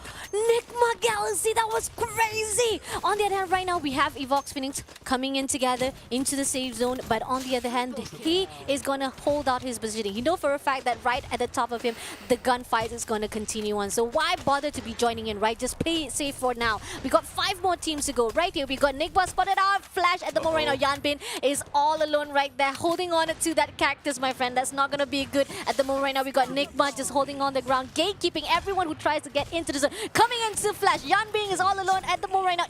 EARENA is still surviving all the player right there, but he's going to be playing safe just like how the EVOS Phoenix is doing as well. But NIGMA is preoccupied trying to get it down. It takes down Bio, and I think that will be the end. One more player to go for the team of Flash. Maybe, maybe not. We'll Yes, have to see. Yanbin! Yanbin! There! Stop coming in! No! Stop shuts down! Nicely done! NIGMA Galaxy had the man advantage though, and they still have it there, having brought back Caramel, who now brings out a grenade launcher. Oh boy, talk about the big guns here. Final circle here. It looks like EVOS can't quite make it. They were limit taking out Phoenix. Well, just in the nick of time as well, because now this is a crowd here. Trees literally accompany here on this final circle as it starts to close in right on the cliff side. They're just going to try to fight along the side of the cliffs here. Not a lot of cover to work with, not a lot of maneuverability, but somehow EARENA gets himself eliminated as NIGMA Galaxy continues to control this final circle. Now it's only one member, I think, that's still left. And Nero hiding on the high ground. Can NIGMA get to him in time, or will they have to wait things out? Oh, Grapple Gun comes up, finishes him off. Nero falls, and the booyah goes to NIGMA Galaxy. Oh my god, that was phenomenal! He jumped off straight away to the high ground, saying that no, Nero, no, not gonna hide from us anymore, my friend. We're gonna get that 1 kill point for ourselves. Nicely done, NIGMA Galaxy, booyah! Wow! Silencing the critics right about now. I mean, remember, NIGMA is still in the running here for this top 6. They're literally in 3rd place right now, so they may have a chance even, given this performance here, to potentially even compete against EVOS Phoenix. So, wow. Things are heating up, isn't it? Yeah, oh my god, that round was crazy. No, I thought last round was already crazy, but this round, oh my god, Kalahari. That's why I was like talking to Victor as well early before the games, right? Because I'm not really like familiar with Free Fire, and I'm just getting into it, and Kalahari is not really my favorite map as well, but to see that great gunfight, those gameplay, oh my god, okay, I'm gonna say Kalahari is now my favorite map. I mean, that's the thing, like, what the top players, the top teams have figured out early on about Kalahari is all about that verticality. You need to have the high ground at all times. That's why, you know, the introduction of the grapple gun is such a game changer, because not only allows you to rapidly rotate, but it also allows you to access those high grounds, those perch points for snipers that normally would be inaccessible by any other means. And we're literally seeing that, you know, unfold during this competition here, where teams that master the use of the grapple gun immediately are able to win out a lot of these fights. But, you know, sometimes you need to have the proverbial, like, cojones to literally, you know, stand on the cliffside there, which what NIGMA Galaxy did. I mean, it's very risky, you know, to try to take a fight on that very narrow side there, but, you know, not only confident enough to do it, they're confident enough to dance on camera there to celebrate. 31 points, oh my god, they break the record from last night as well. I thought 31 was already the highest they could got. They got like 8,777 damage for themselves. I'm gonna see what much more damage they have done for tonight for the second round, man. Seriously, that was just phenomenal. 32 points, crazy by NIGMA Galaxy. And Fugod, no, seriously, they already know Nero was already on the top, and Fugod just say like, I'm gonna do it, don't worry, I'm gonna go up top there, and like, bam, shuts down straight away. Great job. Great job. I mean, great job as well for Team Flash, you know, finally mixing it up with the big boys and taking some good fights, especially against DEWA, against Expand. I mean, they managed to earn 10 10 kill points in total here, which is really good. Some quick mats though. I think NIGMA might just have collected enough here to overtake EVOS. We'll have to see later on when we see the overall scoreboard here, but this is a very strong statement here from NIGMA, you know, to literally not only catch up, but now potentially toppling over EVOS Phoenix and relegating them down to 3rd place overall. So, oh man, just when you thought that things were not going to get more exciting, oh my god, the amount of damage! Literally over 9,000. Literally. 10,756 damages and 16 headshots! NIGMA Galaxy, what did you eat? I want to eat just like you guys to be so great at Free Fire! Oh my god, that's phenomenal! No, seriously, the gunfights they've done for this second round was over the top. That was just popping off everywhere, getting onto the engagement-wise, positioning, great timing, as well as making sure that at least despite they lost Caramel, they get it back up and saying that we need the full group power, man. I mean, that full squad power is what kind of won them a lot of those fights in the final circle. Because if you remember right, I think some of the teams were running with only 2 members, 3 members at most. NIGMA was the only one, I think, getting to the final circle that still had 4 members thanks to getting that revive from Caramel. So they definitely used that numbers advantage, you know, heavily during that fight. And that, I think, gave them also the confidence to fight at the Eclipse side. You normally don't see teams take that fight unless they're forced to. But NIGMA literally forced them into that forced themselves into that kind of situation, won that out, and you know, it just kind of became smooth sailing from that point on. Agreed, definitely. I mean, that was just great gatekeeping, making sure to scout every single area corner of the safe zone, making sure that the players of enemy that has already spotted out and they will not be back down. On the other hand, the one team that never backs down us is gonna be our sponsors. Thank you again to our Snapdragon. If when it comes to winning, there's always Snapdragon Pro Elite Gaming, who helps us to maintain a great composure for the community, to have a great platform to fight, get money, and have a great name to be lived out for their own gamings. Yeah, and not to forget as well, this Monster Energy unleashing the beast, the way that some of these beast-like teams are unleashing themselves in this competition. Check it out at monsterenergy.com/gaming. And finally, if you are looking for your next top up, why don't you take advantage of the deals and perhaps even steals that Kachi Shop is going to be bringing to you guys. Check them out over at www.kachishop.com. I mean, come on, like if you want to get some good legendary skins or pretty nice accessories for your characters, Kachi Shop is the way to go, my friend. Get some great deals for your own points and currency for your own games, and that's where it is. On the other hand, right now we are done with round number 2, so we're going to take a short break. Don't go anywhere. Still stay tuned, because the fire from this round 2 is going to continue on for round number 3. We're going to have Group B and C right after this. After this, guys. The Snapdragon Pro Series is brought to you by Snapdragon Elite Gaming, Monster Energy, and Kachi Shop.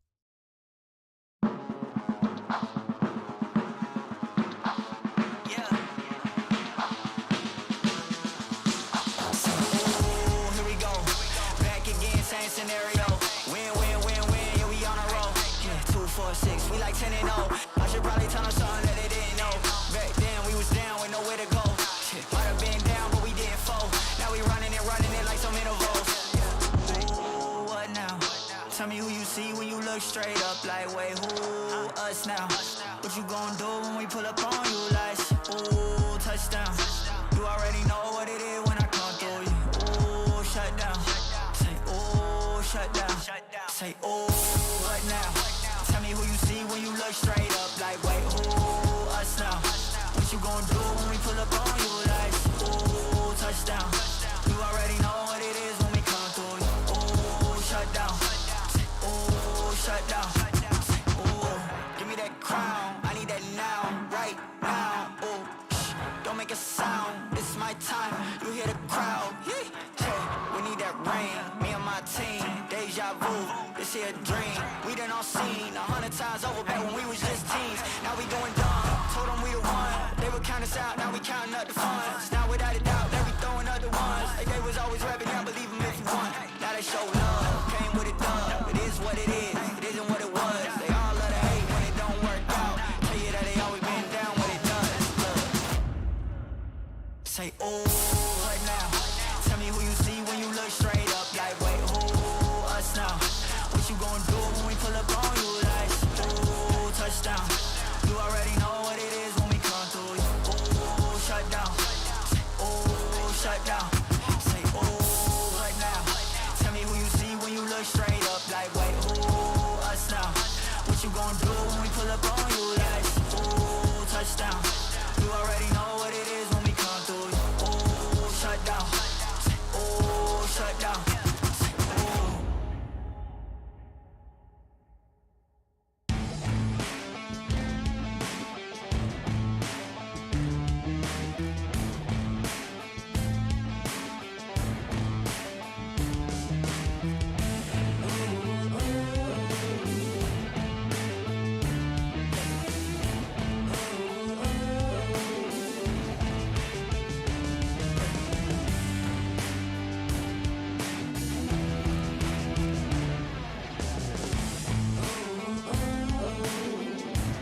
Welcome to the place where dreams come true. Where everything you want can be yours. If and only if you're willing to work for them. You're willing to hurt for them. But most of all, you're willing to be first for them. Ha! Look. And welcome back, ladies and gentlemen. This is the Snapdragon Pro Series. I'm here, Victor Cax, and joining me here is Vasia Bunny. We're going to be continuing on this group stage right now. Round number 3 is on the cards here. Another group of teams are going to be joining Group B now to fight it out. And I'm going to be very excited to see how things go turn out, because we're starting to already see a lot of the other teams show up to the fights here, especially NIGMA Galaxy taking the booyah. They're breaking records as well with 32 points in that round. Is there any higher they can go? Let's go ahead and look at the overall standings here and find out where exactly they stand. Oh, they just missed out by 2 points of dethroning EVOS Phoenix. But my God. I would say that's a very, very good sign here for NIGMA Galaxy. I would still take it anyway.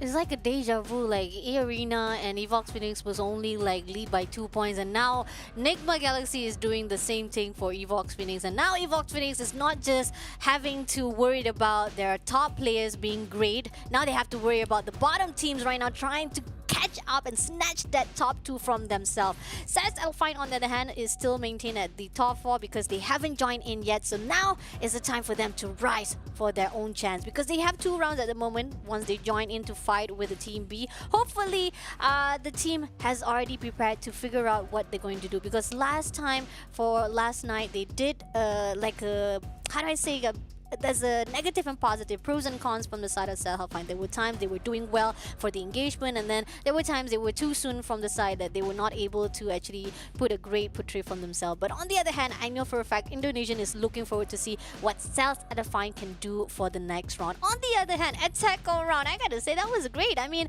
number-wise, it's still good for themselves, and they were able to take back that top 5 from the hands of MDH, which something that we were looking forward to see, that can they actually take back that point, because MDH was able to actually catch up with them. But now, after that 2 rounds, attack around say that nope, it's still our spot. We are able to actually catch up with that top 5. And speaking about some of the other squads here, I mean, V Gaming Esports are now going to have a chance here to respond to expand, kind of pushing them all the way back to that second page there. So that's going to be something that will heat up here as Group C now joins in the fray together with Group B. So EVOS Divine, Farang, Heavy, King of Gamers Club, another team to watch out for, says ALFAINK, and V Gaming Esports now compete against the Group B teams. Oh my god. Now when it comes to Group C, we know for a fact that some of the teams that inside the C is not doing so well, but they are actually picking themselves up. Now here's the thing, that one team that I really wish they could pick themselves up, at least double down their game right here, right now, because it's already day number 5. It's FARANG Esports. What is going on with them, Victor? I don't know. I mean, I guess, and this is just literally a guess right now, is that FARANG is kind of finding it hard to adapt to this regional competition here. I mean, granted, they are top within their own local area here. I mean, they're literally one of the top 3 teams in Malaysia, right? So you kind of have a lot of expectations for this squad here. But what FARANG is kind of struggling with is the interactions with the other top teams for the other regions here. And I think this is where FARANG is starting to see a lot of the weaknesses that they actually have within their own lineup here. So hopefully, you know, by this stage of the competition, we're going to start to see FARANG start to put in better performances here. But safe to say, you know, what they've been doing for the last week or so has been nothing short of disappointing. Yep, agree, definitely. FARANG needs to work things out, and I read some of the comments from FARANG as well. They say that they're not used to the region. There was a lot of stuff they need to figure out when it comes to Thai, because roles-wise from the teams of Thais, they always sometimes being flexed. They're very flexible, and this is something that most of the teams needs to adapt as well. You can't just stick around with one role only, and knowing that some of the metas is actually switching by, and even FARANG Esports saying that they're struggling to find out which weapon really suits for them, and that's something that is also need to be considered when it comes to being a top player. If you can't find a weapon that suits your capability and making sure that you'll get that great shot ahead and aiming for a great accuracy, it's not going to be easy if you can't do that with a success rate for yourself. But I mean, I do see that that is one way they can try to improve themselves. But in my opinion, though, it's like that's kind of fundamental, like being proficient at the weapons and stuff like that. I think what FARANG needs more than anything else is to do a lot more research about the other regions and the other teams and what their playstyles are, because I think that lack of preparedness is what is kind of holding them back at this point. I think if they've actually, you know, gotten the grips quite early on with how the Thai squads actually play, and then dissect the kind of performances they do in their own region, perhaps they will be a little bit better prepared, you know, coming to this competition instead of having to try to play catch up, especially at this late stage of the first phase. Agree, definitely. And talking about catching up and making sure that you are in the face, king of gamers. They are now catching up. When we were talking about trying to actually be adaptable, making sure that you know how it is, like finally after that 3 days after the last week, they have been going at the bottom. Now they're rising to the top, and this is what we're talking about. You gotta be the adaptable team. You gotta make sure that you can control the situation, figure out each and every single opponent's gameplay and their own strategy, and make sure that you can get it on with themselves as well, right? Exactly. So, nevertheless, ladies and gentlemen, we're coming back to Bermuda now as we jump in together with groups B and C. So, as you can see, the flight path taking a northwestern kind of approach here, very much evenly split. I'm going to be curious to see who's going to try to take to the graveyard right now, because that is the high tier loot zone. Seems like Anxiety and perhaps EVOS Divine are making a beeline for that exact area here, or rather, one member of EARENA, maybe the whole EARENA actually is going to try to compete against these two other squads here for that high tier loot zone. So that's going to be an exciting hot drop to witness right about now. Oh my lord, Anxiety, EARENA, EVOS, Divine at the same spot. This is crazy, but moving along right here, we got ALFAINK getting the first blood already. Ray shutting down one of the player from the Flash team. On the other hand, I'm not sure what happens there. It could be that Flash was actually away from the team. He was just scouting the area, but Saz just wanted to shut down straight away. And I know for a fact Flash was not on the same positioning, right? It could be that actually they were scattered around. Yeah, they were actually trying to go into Mill, but now they're already pushing to Riverside. So possibly it's a great surrender for them. But on the other hand, losing that one team, they gotta actually get the teammates back. Moving along to EARENA now. This is the hot spot that we're talking about. EARENA as well as Anxiety. Yeah, fighting against each other around the outside. EARENA already lost shut up at the moment. Now they're trying to get a good trade here. They find one into former Shomai, take him out to the lobby there. Now the thing is, who's going to try to take control over the high tier loot zone, because Anxiety is not budging at this point though. There is a revive point at the southern side of this high tier loot zone, so whoever loses out is going to be making a beeline there, but you already see a member Anxiety trying to take control over that, while Potato tries to knock down Kanoho from the rooftop, does knock him off of that rooftop, and they also in the meantime says ALFAINK finds that last member of Flash, the second to last member of Flash now. Now the last member of Flash is trying to run away here as Jojo gives chase. Oh my lord, and here it is, spotted out one. Oh my, Jojo! Jojo shuts down straight away, nicely done, and that is going to be a total wiped out for the team of Flash. One team out again, and this is gonna be another deja vu we're talking about. Flash always being the first team to be wiped out. That's such an unfortunate situation for the Team Flash. Yeah, a bit unfortunate, especially given that they lost earlier on. I was surprised they decided to come back for seconds, but maybe they thought they had a chance there. Who knows? But nevertheless, though, I think it's a good chance now for EVOS to get into the fight here, because they just took out Limit, hanging around outside that high tier loot zone. So EVOS seems to be quite content with catching any of the stragglers coming out of the high tier loot zone. And this could actually work out for them now, because they know the EARENA is going to be a lot weaker here. They're already jumping straight into the middle of the graveyard here. EVOS Bion is already on top of the roof. Potato trying to hold himself inside the building, while his teammate is already kind of cleared out of the area, I believe. So he's going to try to hold the position here and see whether or not he can delay EVOS in their attempt to try to take over Graveyard. I mean, if we look back from last night, I mean, EARENA was doing well, but oh my god, spotted out rotated just when I talk about it. Unfortunately, shutting down second last player, so that means we are left with one more player to go for EARENA. Unfortunately, they're not doing well. This is such a weird, bizarre way, because last night, 2 rounds in a row, third round and fourth round was dominated by EARENA. They were getting the booyah, but unfortunately for the third round for tonight, they're not doing doing so well. Moving along to the side of DEWA right now. They are actually being spotted out. They're going to fight off with the team of Heavy. Yep, Heavy now trying around the outside. I see only one member here with DEWA. Rain, unfortunately, he couldn't quite stand on his own there in a 2v1, so he will be taken out by a shotgun blast as Heavy takes control over this area. Buffalo is going to try to use his vehicle to try to go in front and rejoin the other members of his squad here, while we see a member of DEWA literally peeling out of the way there, kind of missing Buffalo by a wide country mile. But nevertheless, Heavy has control over this sector. Yes, so far right now the fight is cooled down a little bit, but some of the engagement has already been done. As the zone closes at the moment right now, we might see Heavy will continue on to fight with DEWA because they were pushed out. They were actually been pushed out, but they still have to meet again with Heavy. Moving to the area side of EARENA, there's one player, the only player left survive is August, and making sure that Shutout will be coming back as well to see if there's any hope left for the EARENA once they was actually been taken down by EVOS Divine. If he was spotted out, he could have been taken out easily, and that was a total wiped out for EVOS Divine. And I gotta say that's gonna be a great early fight for the EVOS Divine.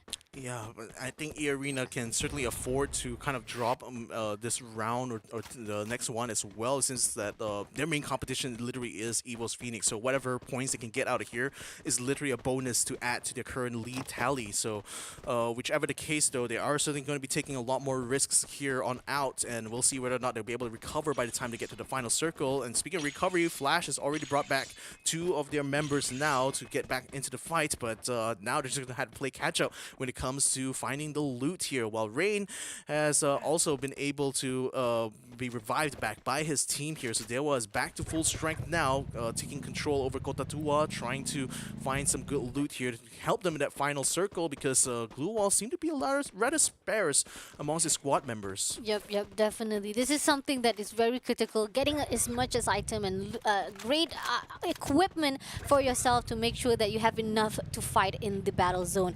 Moving along, we got 6. It's already in 6 minutes, and so far 11 teams still surviving. And compared to the previous round, we talked about it whereby even at minute 8, that was the only one time that finally we got a team wiped out. But it seems that is a great fast-paced game for this third round. But on the other hand, as the zone closes, I want to see which will actually be closing on. Oh, it seems that it moved down south a little bit right there, and it will be heading out to the side of Heavy, DEWA. But here's the thing, Farang is in between Heavy. Will they actually meet with each other? And on the other hand, Xpan is getting closer to King of Gamers. In fact, they kind of bumped into each other as you're making the way towards the center of the circle. It just so happened that the safe zone kind of like landed on top of them, but now they're locked in a bit of a battle here, as EARENA is also facing pressure from EVOS Divine right on this point here on Katulistiwa. So Orgus and I think it's only one more member, Shut Up, are the only ones still standing there, even though they brought back Limit earlier on. But then now it looks like they're going to be facing a lot more trouble here if they don't get out of this this little quandary. Now it seems like they've managed to peel away from wherever EVOS is at this point, and EVOS now is trying to see if they can find any more extra loot just outside the blue zone. In the meantime, Expanse, Chaos, they were still in that fight with the KOG. They literally bumping each other right on the hillside here, and we want to see whether or not they will try to conserve those glue walls by trying to use the terrain to an advantage. But right now, King of Gamers trying to fall back a little bit from this radio tower, which is actually providing good cover for Expanse and allowing them to try to approach. JLX does have some blue walls in his possession, and he's trying to use a high ground here to spot out any movements here from Expand, but he can't quite see the low ground, where Oscar is facing a lot of pressure from behind. Time turner is already being used, and that's making it quite hard for King of Gamers to respond to this assault. They're going to be forced to peel back. There is a vehicle in position right now, but Expand is already on the chase. X-Roy trying to find a shot, trying to find a kill. He gets knocked down instead, though. King of Gamers now rapidly trying to take control of the fight. They do take control of the fight thanks to the high ground, as Bant now is going to try to shoot the last member and Expand the Axel. Last member standing, not anymore. Oh my god, there was a lot of back and forth. I thought it was going to go to the side of X-Men. When they push in, I thought that King of Gamers was going to corner out, but watch out. The moment that they were taken down, that was the end for the X-Men. But on the other hand, we got a third-party engagement. V-Gaming here, Vantan coming in to the side of King of Gamers. He shuts down 1, he shuts down 2. He's getting that KS straight away for himself. That's nicely done. Just coming along to say, can we clean up? What happened today? Like, just coming along, joining in the party. What we didn't see early on was that motorcycle actually knocking down both of them by the radar tower. That was why the King of Gamers were literally knocked out there. VGM just playing them like a fiddle right now and basically taking control of this spot. And speaking of control now, Flash losing control over this fight right now. The 10th place is the best as they can do as they get eliminated from this map. AAA currently finding EVOS Divine and trying to gatekeep them from this next save zone. And EVOS, they do have some vehicles on hand. Can they actually rapidly reposition themselves? So I only see a couple motorcycles. That's not going to be enough for all of them. So these two squad members are going to try to wrap around and see where they can set up a flank. In the meantime, the other two just going to have to hold out in the blue zone a little bit longer here and see whether or not they can force attack all around to be bogged down in this fight here and hope that their flankers will be able to find a new opening. Yep, definitely. Oh, no! No! Not like this. Attack around say, where are you going, my man? Don't go anywhere. Come to us. Come to Papa. And that was it. Attack around shut it down, doing their best to gatekeep EVOS Divine. Unfortunately, no flanking for you, my friend. Yeah, VGM already taking control of the next save zone area. They're trying to gatekeep both Heavy as well as King of Gamers, but then EA is also wrapping around, coming along with the blue zone as it creeps in. AAA still keeping EVOS Divine completely gate-kept, and in fact going to be quite aggressive about it, reaching towards EVOS' position here in order to try to finish them off, and that's going to give the opening now for ALFAINK to make their way to the circle. And we also see DEWA also rapidly making their way there as well. They are looting some of the cabins just close by to peek. Yep, definitely. I mean, like, I'm so impressed how Attack All Round is really aggressive at this round. They really want to go in for the engagement. They want to go for the kill. But on the other hand now, ALFAINK is already in the position same as the way that Attack All Round is. Heavy on the other hand, they were the one who was actually going in for the rush. They only get that 1 point from the conclusion or the clashes they had with the other team. But moving along right now, they're going to play it safe defense-wise, waiting for the zone to close in on their ends. On the other hand, for the rest of the teams at the moment right now, they're still at the outside zone. So let's see what can be done for the teams who try to get in. FARANG, there's a possibility they might meet with the Heavy, who is actually positioning themselves at the edges of the zone. King of Gamers, on the other hand, I gotta say, they still hasn't find the momentum to actually push through because they will be gatekeep as the players fighting off at the edges. Now, EARENA, here's the thing, they will meet with a VGM, but we're focusing on the side whereby they spot it out. But will they actually go in for the rush at the moment right now? It's a bit of a hamburger hill situation here because VGM has the higher ground on the top of the hill, while EA is going to have to climb their way up while fighting along with VGM. That's going to force them to burn a lot of glue walls. Glue walls are going to be crucial for them in that final circle. Now Protete is down to his last glue wall. Uses it up right now to try to set up base of fire, trying to keep VGM from being overrun, from overrunning them. But they got to watch out because Attack Around, they're going to try to be a third party in this fight. In fact, they already found EA Limit, and they also take him out to the lobby as well. Vantan is also facing that pressure from AAA as they now are forced to pull away from this fight here, giving Attack All Around now the opening to just swarm over EARENA. Oh my lord, now this is not good. EARENA, every positioning they have done is not actually on their side. They either been mashed up or they're actually been sandwiched by the team. Now here's the thing, Parade has already been taken down. We have still shot up, still surviving as the solo player. We spotted out VGM trying to go in for the rush for the King of Gamers, but EARENA will be taken down by the one and only Attack All Round. Yeah, Attack All Around still has full strength as well. VGM still holding the same position there, trying to gatekeep people from the next circle there, and that's providing them the high ground advantage. But now King of Gamers getting himself slaughtered as well. But Dembu tried to be a little bit too far forward, gets himself knocked down instead by VGM as they now try to suppress two squads from both sides there. FARANG on the left-hand side and then Attack All Around on the right-hand side. They're now both trying to do a temporary alliance here. In the meantime, ALFAINK gets himself caught out there thanks to EVOS Divine. So they're going to be eliminated in 7th place while FARANG continues to try to push up this hill using the radio tower as a bit of cover. But then at the same time, VGM are forced to burn their glue walls to try to defend against Attack All Around. Alright, FARANG coming through, and now they're going to fight off with Attack All Around when they're trying to get into the zone. VGM on the other hand going to pick themselves up a little by little, making sure they're going to gatekeep the zone. FARANG is getting closer right now. Boite holding out, going to go in. Oh, a little bit of that discipline coming in for the glue. No! No! Too bad, Speed! No! It's just an Attack All Around coming in! Everybody is haywire right now. It's all messed up in the zone when they're trying to get in. Heavy on the other hand will be shuts down. Now 3 more teams to go. We got Attack all round. We got DEWA, who has been soloed this whole entire time, and Heavy is pushing on to the one and only. I think maybe Fuda has already spotted out. He's actually going in for the scouting out. Yeah. Bombs is just right there. They throw the grenade. There you are. They already know. They already know. Bombs just left all alone right there. Gonna give more pressure. And he also throws a grenade. He's gonna retrieve, but unfortunately, full on squad coming to your way. Bombs, can you clutch it out? It's not gonna be easy here. He shuts down, no, but DEWA say, unfortunately, no, my friend. This is the end. Now 2 teams still surviving. Heavy versus Attack all round. Yeah, Attack all around, taking the lower side here as Heavy is wrapping around from the safe zone here to try to set up a good base of fire. And I think Heavy does have quite an advantage here, not just in men, but also in terms of positioning here, because they're quite gathered up on this side of the circle here, whereas like Attack all around a little bit more spread out here. 2 members plus 1 just outside of the next safe zone. So right now throwables are being sent out. Kokoro is able to get a knockdown to the Fudai though. So Heavy is now having to fight with only 2 people, Tom XT and Milnow. Now trying to hold their ground, but Milnow is going to get swarmed now by the other members of AAA. When they break down the glue wall, they break him down as well. They get eliminations done onto Heavy, and that is the booyah. Wow! Despite Heavy had the numbers stacked for them, it is all for the Attack all round. They clutched it out. That was amazing coming in. I gotta say, that was phenomenal. I really expected that Heavy will be able to control it out, but the positioning wise from the Attack all round was just spurred, especially those gunfights.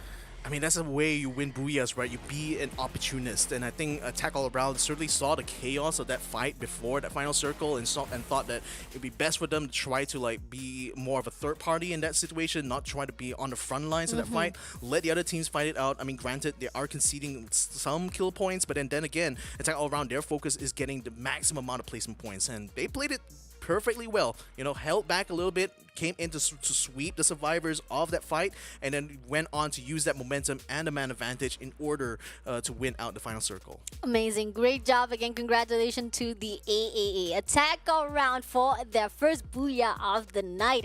On the other hand, I think most of those gunfights also, we gotta take note that Gaming was just phenomenal. They go in for this fight. They did also do a little bit of third-party engagement. And here's the thing, King of Gamers unfortunately was sandwiched. And EARENA, again, another point for them. Unfortunately, they're not able to perform well, and I expected more, especially from last night performance. But as you said before, like, they're already at the top of the leaderboard. They don't really need much, but then again, I don't want them to actually make it as a leisure time for them, as the fact is, when you start to slow down your momentum, it will go even more as the time passes through. And despite whatever it is, you don't want to be too hasty in what you're doing at the moment right now. And moving to Kororo, here's the thing, I gotta say, last night he was also phenomenal with the sniper. Every shot he does, it always gets on to the point. Yeah, everybody on the map better watch out as soon as Kokoro picks up the AWM, because he is an absolute god on that weapon right now, at least for this regional here. So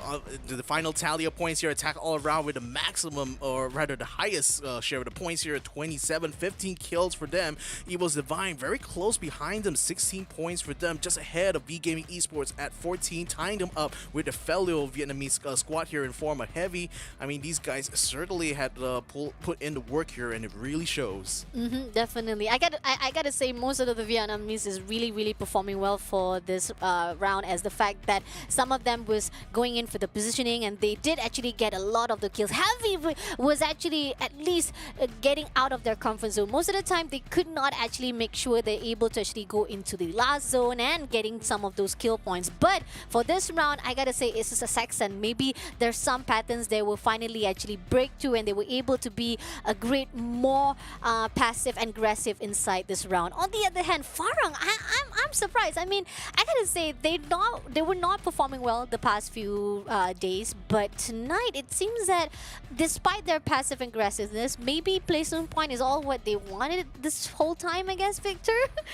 I just love the fact they use the phrase passive aggressive to describe Farang there, because, like, I mean, that's a funny kind of image to think about. But certainly, I mean, that's still 9 points for them, so it's good. It's a decent performance, but not really you know, enough to lift them out of that second page. But for Attack all around, though, you know, having done 14 headshots, I mean, man, these guys they're definitely trying to put themselves up there. I mean, they're not necessarily like on the same par as like the other powerhouse Thai teams like EARENA, EVOS, as well as NIGMA, but they certainly do have skills in their hands, and we've seen them time and time again being able to pull off like massively brilliant plays, just that sometimes they haven't been able to bring it all the way to home base, so to speak. So now they're finally able to get another booyah onto their points here. I think that's going to give them a better case right now to be part of that top 6 by the end of this phase, so we'll see how it turns out. I mean, this is the second booyah for them. I mean, at least they able to actually break another bridge of them saying that at least we got another booyah finally. I mean, like there was a great massive gap between them, feeling like most of the team was able to get at least 2 or 3 points, but them they feel like they stuck at that one booyah only. But now finally break that 1 point.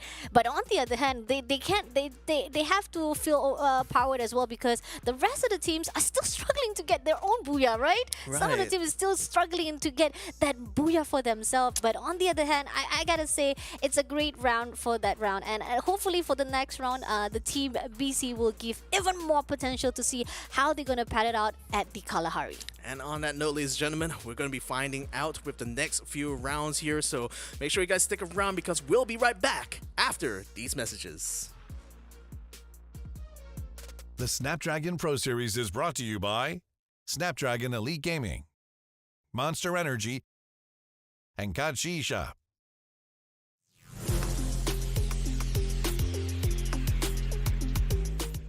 Hi, my name is Tufas. My role in team is Fragger and in-game leader. Hi, my name is Roy and my role in team is Russia.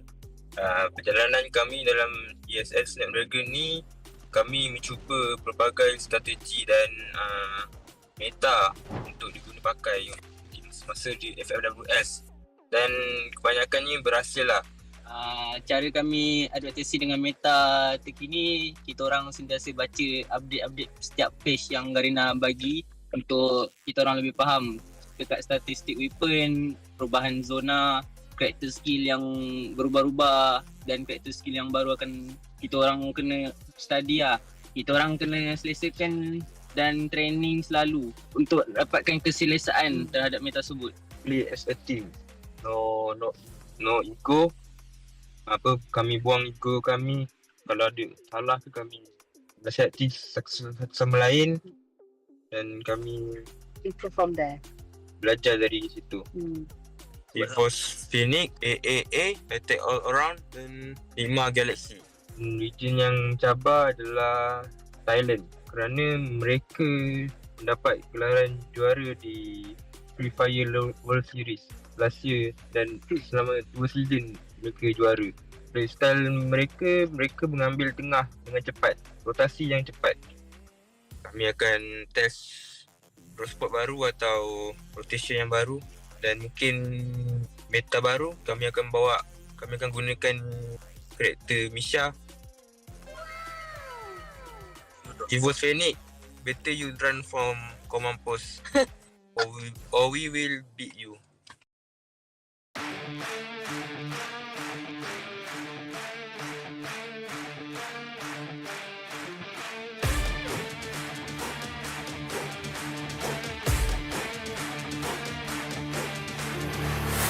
Look at my shine with the glow. This is my time with it though. This is my time to be way at the top. Me and my guys gon' pay out the block. I don't look like boss. Time's right, and I know the sea is walking in the limelight. Promise you gon' wanna watch like a sci-fi. My guys are high risers, high tide.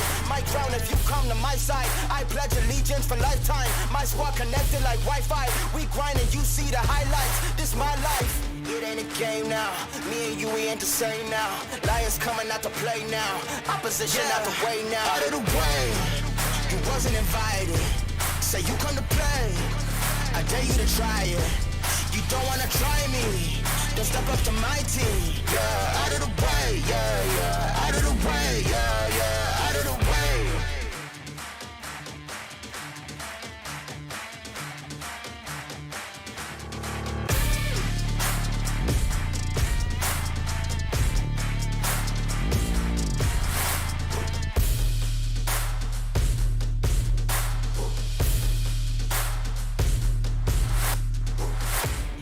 game now. Me and you, we ain't the same now. Lions coming out to play now. Opposition out the way now. Out of the way. You wasn't invited. Say you come to play. I dare you to try it. You don't wanna try me. Then step up to my team. Yeah, out of the way. Yeah, yeah. Out of the way. Yeah, yeah. Out of the way.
Assalamualaikum, hey, and welcome back to the Snapdragon Pro Series. It is the challenge season at the moment right now, day number 5 for the Free Fire. I'm your caster for tonight, Farsha Bunny, as well as the awesome Hasmas Victor right on the right side. Day number 5, round number 3 is done. Let's go in for round number 4, Victor. How is it going to be like? I'm going to be expecting things to be a bit different because now we're going to be going to Kalahari with both groups B and C. Now we're going to see who is the stronger teams on this specific map right now. And, you know, kind of a thing that we wanted to look at, especially when it comes to this one, is how teams like SS ALFAINK, EVOS Divine are going to be able to make the climb going towards that top 6 right now. And as we can see, SS ALFAINK doing pretty well, having a 10-point lead ahead of MDH, still about 20 shy of being able to catch up to attack all around, but it's still, I think, relatively in that safe zone when it comes to that top 6. EVOS Divine already coming a little bit close, but then V-Gaming Esports getting even closer now, 162 to 166. EARENA only was able to get like maybe a few extra points out of that last round there, but nevertheless, they still remain on top of the board right now with EVOS and NIGMA not playing in these couple of rounds. So right now, we want to see how are the other teams going to do. Attack all around, you know, with that last Booyah has certainly solidified their position in 4th place, but now they're going to come with Kalahari. Can they do the same thing on this map? I mean, I'm happy to see Attack Around is back again at the top 4. It's like back again on day number 3, whereby after day number 3, they were able to topple to that top 4. But are they going to able to maintain it? Because last night, it was already been taken out by ALFAINK, it was taken out by MDH, Sam9, and I'm even more disappointed the fact that Sam9 for tonight as well is not doing so good. Some of the teams that we expected from last week was going to be consistent. Turns out it's still going to be struggle for them going into 2nd week. Yeah, it is. So we'll see how they're going to try to use the rest of these rounds here to get some extra points. Expand especially needs to try to catch up to where V-Gaming Esports is, and right now they are about, what is this, less than 10 points behind, so certainly something that is approachable, but they need to have that Booyah. They still have that Booyah still eluded them for so long. It just feels like it's probably going to be a matter of time before Expand finally finds it, but the thing is that with the pressure brought around by the other regional teams like Attack All Around, like Heavy, it's making it quite hard for Expand to kind of make that try to meet that objective. So we'll see how it turns out though. But with Kalahari being a very different battleground compared to Bermuda, I'm expecting a little bit of a toss-up, especially for this specific couple of groups here. Agree, definitely. I mean, we have been talking about that once you move into the newest stage, you have to meet up with the best of the best, and you cannot play anymore on your comfort zone. I know you have been like, just as you have you told about to the side that they are from the tops from their own region, from their own individual regions, but moving into the massive of the challenge stage is that you cannot play anymore to their comfort zone or their comfort level, where on their own region side, and need to figure out how to play with among the best of the best teams, and hopefully expand Team Flash as well as First Raiders. I mean, I gotta say, some of the teams who are at the right side of the page, they need to find some momentum that can keep up with those who are already at their comfort zone for that top 6, and you still in the lead. We got 2 more days to go. This is the last 2 nights for them to get that much points to qualify to the grand finals. Top 6 will go to Jakarta. Hopefully they are one of this. Right now, moving into round number 4, we are going into Kalahari. Yeah, from the east to the west goes that plane. So, and you can see, you know, that high tier loot zone was already quite early on taken by Anxiety here, and no one else seems to want to try to fight them in that specific area right now in the compound. So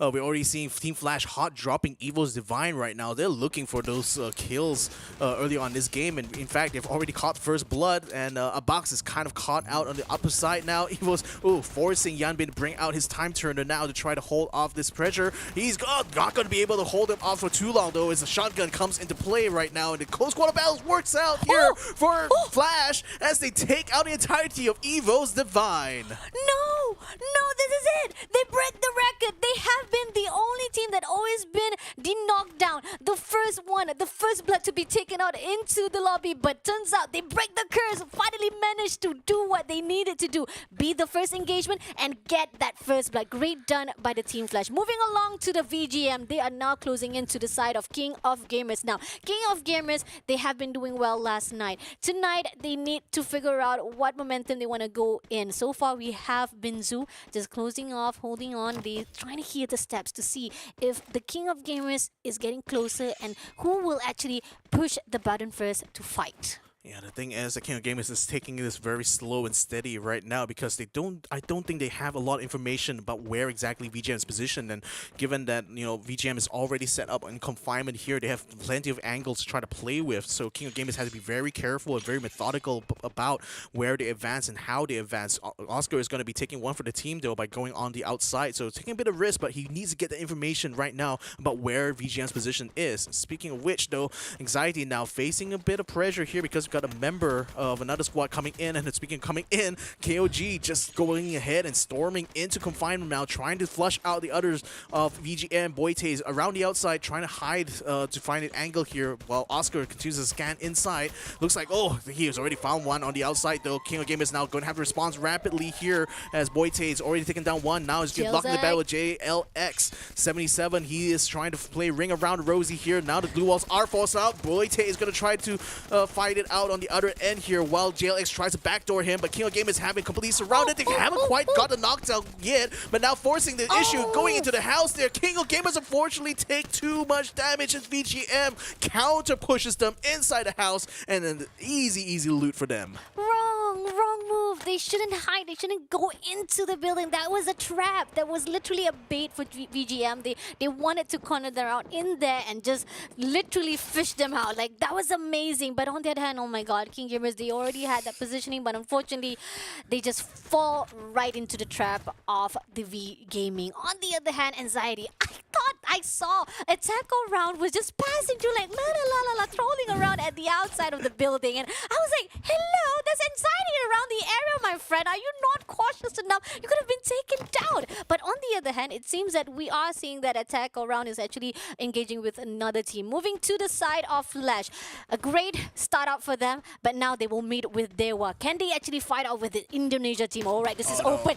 Alright, gonna go in for the glue wall because this is actually open. This is gonna be a little bit bit too open for them to fight off though. So let's see how they're going to rotate around now. Bo going into the area of the ruins, and on the other hand, there's a shot coming in. The long range shots from Bloody as well as Shin. Can he get it done to the side of DEWA? Two players here. We can see that ball.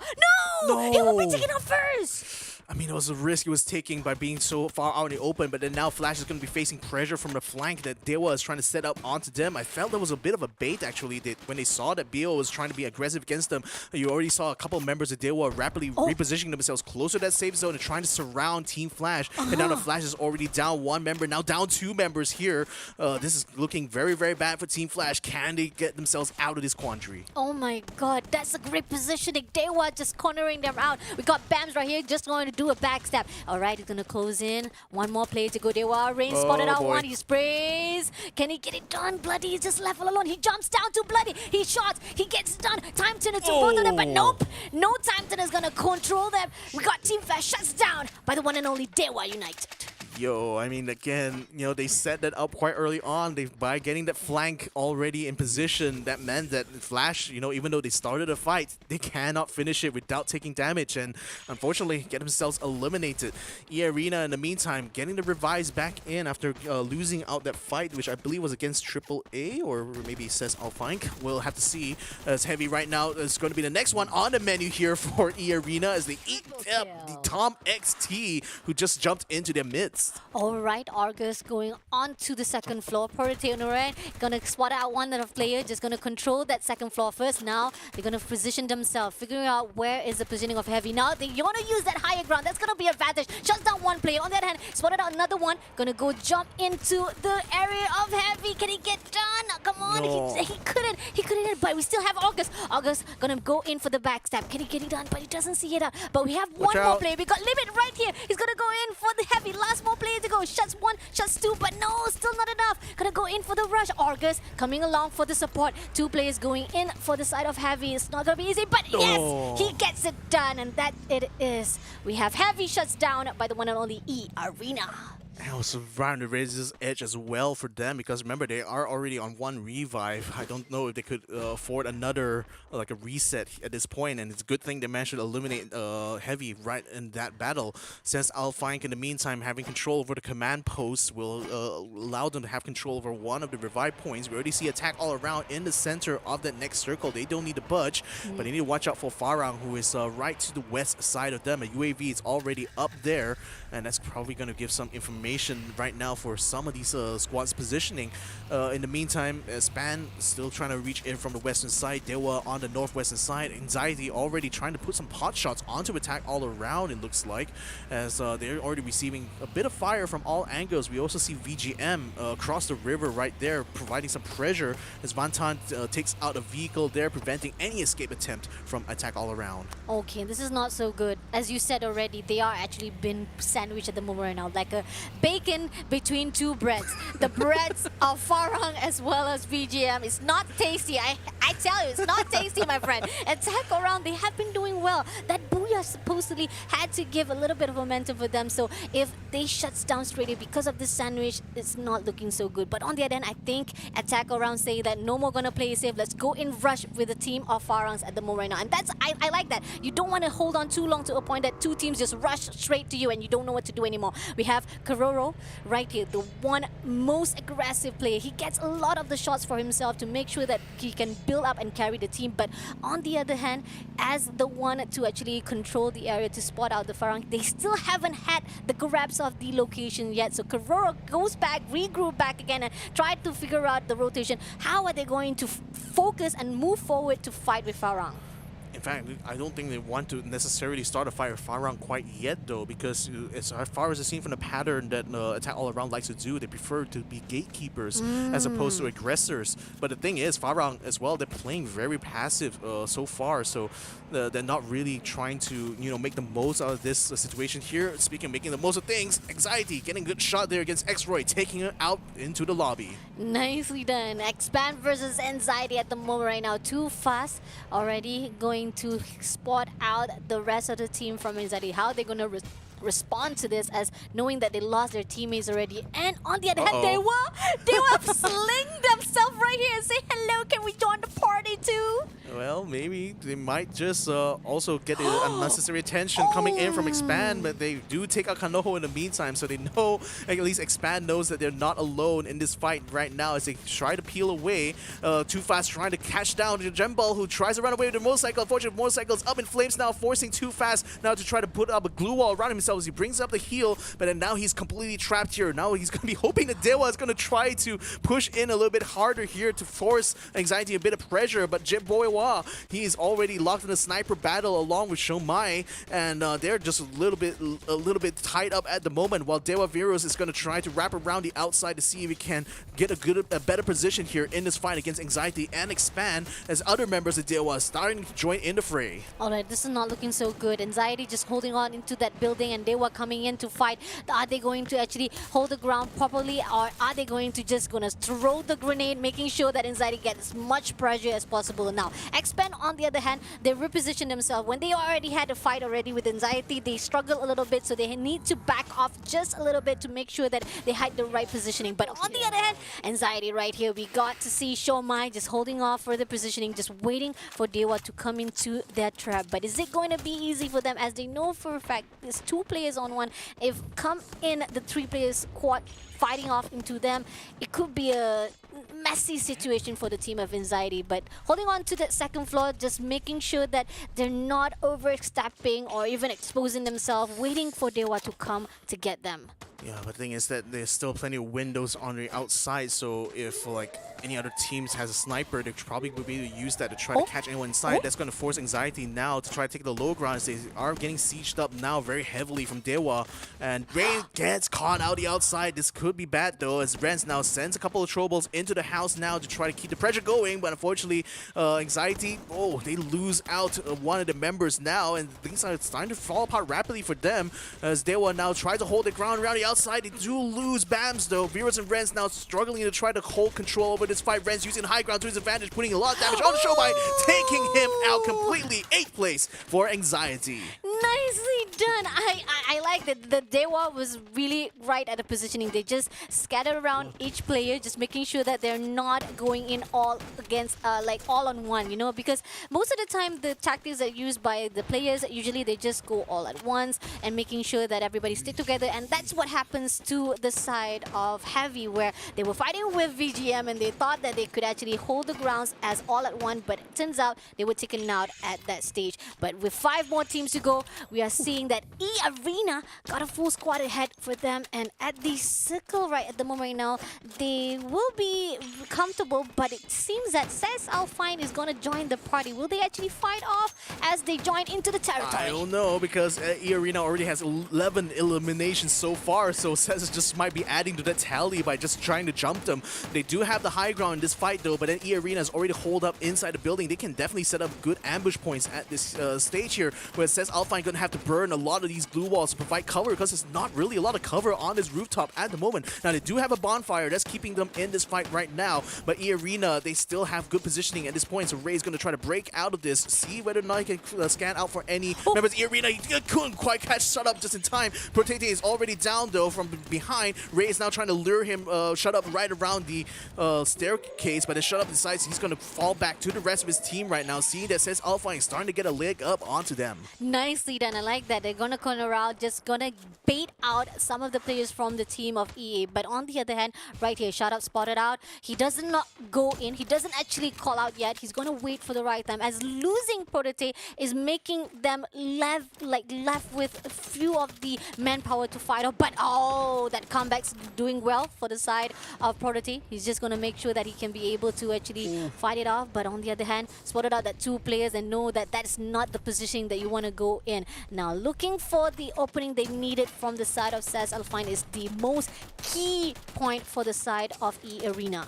Yeah, I mean, for EARENA, it's really just about keeping SAS ALFAINK from taking control over their side of the river. In the meantime, on the other side, DEWA is making a FARANG sandwich together with attack all around, just kind of making it a 3-way battle on the other end of the bridge, on the other end of the river here. Jezebel still hold up inside. He does have a sniper rifle, still trying to fight a way through. But a grenade! Bomb the grenade, from BAMS is going to be able to take him down. So that's putting them in a bit of a quandary now as DEWA now storms into the building to try to flush out the rest of FARANG. Tuban and Jezabu are still inside there, still trying to hold their own while Attack All Around attacks on the other side of the building. This is messy here for FARANG because they're getting sandwiched in the middle of this fight and they're losing too many men. They're losing so much. On one side, they are losing to the side of VGM. One side, they're losing to the side of EARENA. On the other hand, right here, we see that EARENA still maintained to the side of CES ALFAINK. FARANG, on the other hand, right here, trying to maintain their positioning, just going on for the glue wall, but DEWA coming in for their heads. We only have Jezbu still surviving as a soul, but the wall is cracking. Here's and one Johnny. moment, there you are! DEWA shuts down FARANG straight away.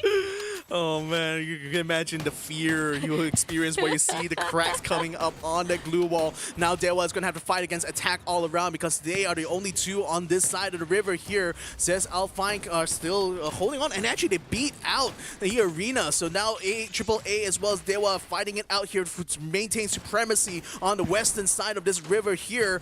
But it seems like who's going to be winning this fight though? It's being back and forth, but no, DEWA gets taken out by Keikoro with the sniper shots with the hands of God. Attack All Around versus CES ALFAINK. Bara spotted out Debu. He shots to Debu. One shot, two shot, getting ready done. He goes in for the rush at the moment right now. But the wall is closing him in. But he wants to go in for the rush. A little bit more. He flanks to the right side, to the left side. He gets it down. Nicely done, Bara. Now on the other hand, right here, we still have Jump God coming in. Jump God still survived from the Attack All Around. But unfortunately, I think they shot him out of the air. Attack All Around wins the booyah. Oh my god. Oh man, I struggle to kind of see who exactly got that final kill there, but we saw I was focusing on Jump God just coming in like, hello, I just came back. Yeah, but I think it was the guys on the ground that actually got the job done there. But wow, says ALFAINK not only beating EARENA in that fight, also were able to get themselves into that final circle.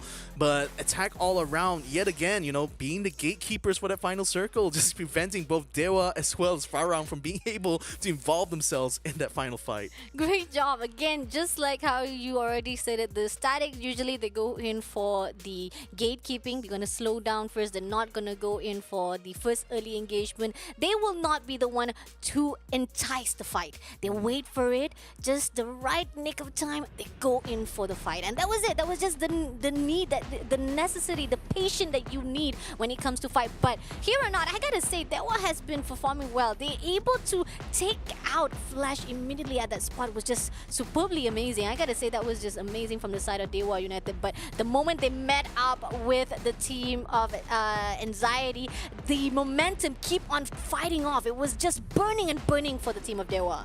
Yeah, indeed. And the thing is that DEWA, up until that point, had been doing quite well.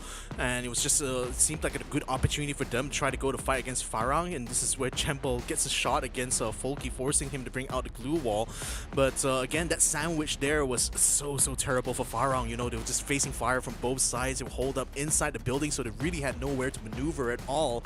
And then this final fight here between CES ALFAINK and AAA was just such chaos here on the ground. Somehow Jump got managed to get himself back into the fight here, but it was the final kill that Kokoro managed to pull off there that delivered that booyah to Attack All Around, giving them the maximum haul. Actually, they're going to be tied in terms of maximum haul points because DEWA United, even though they didn't get the booyah, they still had 13 kills, so that makes it 21 as well. So wow, Attack All Around, DEWA United Esports definitely benefited massively of this round. EARENA as well, because don't forget, they actually got 12 eliminations in total, so even though they weren't in that final fight, they still netted a lot of points in this round. Agree, definitely. Oh my god, I'm amazed. Seriously, those two the teams that we were actually finding that there was a lot of struggle, but thank God for them, they were able to actually get some of the points from the kill. That's the thing. If you're not able to get the placement point, kill points always cover that up.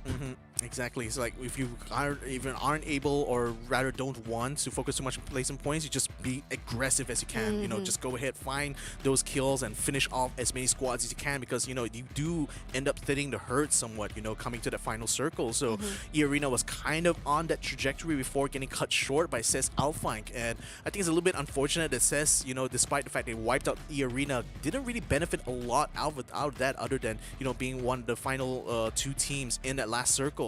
So, you know, the thing is that that's how the cookie kind of crumbles sometimes. You know, you may be the best performing team there, but all it takes is just one bad fight, and suddenly another team is the one that gets to the final circle. Agree, definitely. And that's what you also talk about when it comes to placement point. It doesn't actually promises you to have the most point for you to be at that leaderboard or at the standings, and confirming as well for you to be at a great standards or at your own placement point for the challenge overall standing. So something that needs to be figured out from the rest of the teams, or for all of our teams who is inside our Free Fire, is that even though you might be getting that placement point, you have to find the balance for the kill points as well, because that's the one thing, the one key of point that can also make sure that you can balance between your points as well as your placement. So on the other note right there, we have done with round 4, so that means we won't be seeing Group B anymore. This will be the end for them. So EARENA,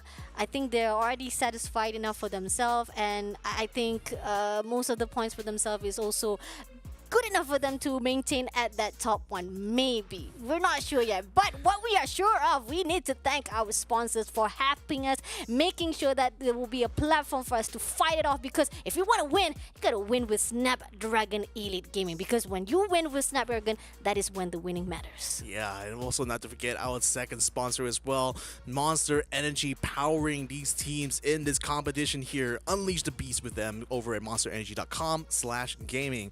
And last but not least, we also have to thank Kachi Shop for providing us with plenty of deals and plenty of opportunities to get your top-ups here for all your favorite games. Check it out over at kachishop.com/my. So now that we're already going to say goodbye, we're going to be saying hello yet again to Group A teams, but then that will come only after the break here, ladies and gentlemen. So make sure you guys stick around. We'll be right back after these messages, so don't go away.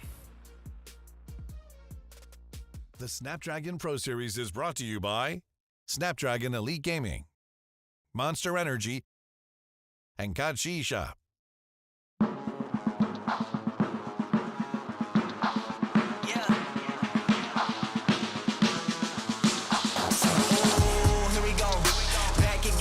Scenario, win, win, win, win, yeah, we on a roll. Yeah, 2, 4, 6, we like 10 and 0. I should probably tell them something that they didn't know. Back then we was down with nowhere to go. Might have been down, but we didn't fall. Now we running it like some intervals. Ooh, what now? Tell me who you see when you look straight up. Like, wait, who? Us now. What you gonna do when we pull up on you? Like, ooh, touchdown. You already know what it is when I come through you. Ooh, shut down. Shut down. Say, oh, what now? Tell me who you see when you look straight up. Like, wait, who? Us now. What you gonna do when we pull up on you? Like, ooh, touchdown. You already know what it is when we come through you. Ooh, shut down. Ooh, shut down.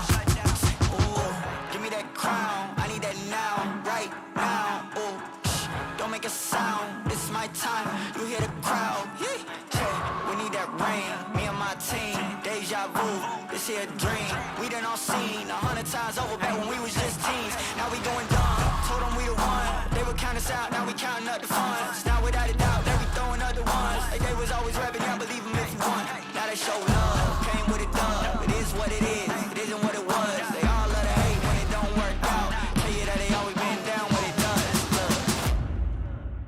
Say, oh, what now? Tell me who you see when you look straight up. Like, wait, who? Now, what you gonna do when we pull up on you? Like, ooh, touchdown.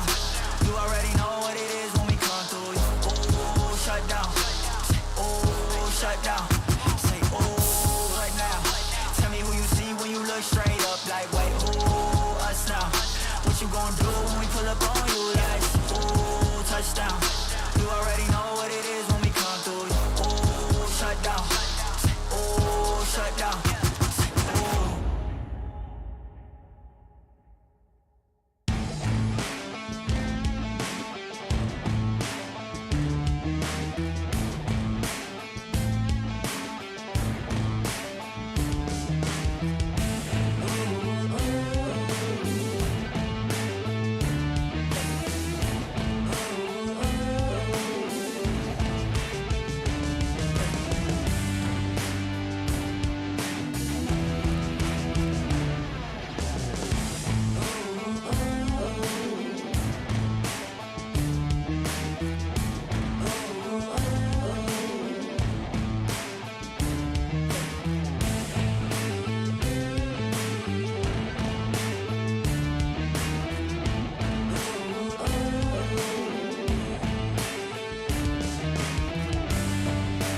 Welcome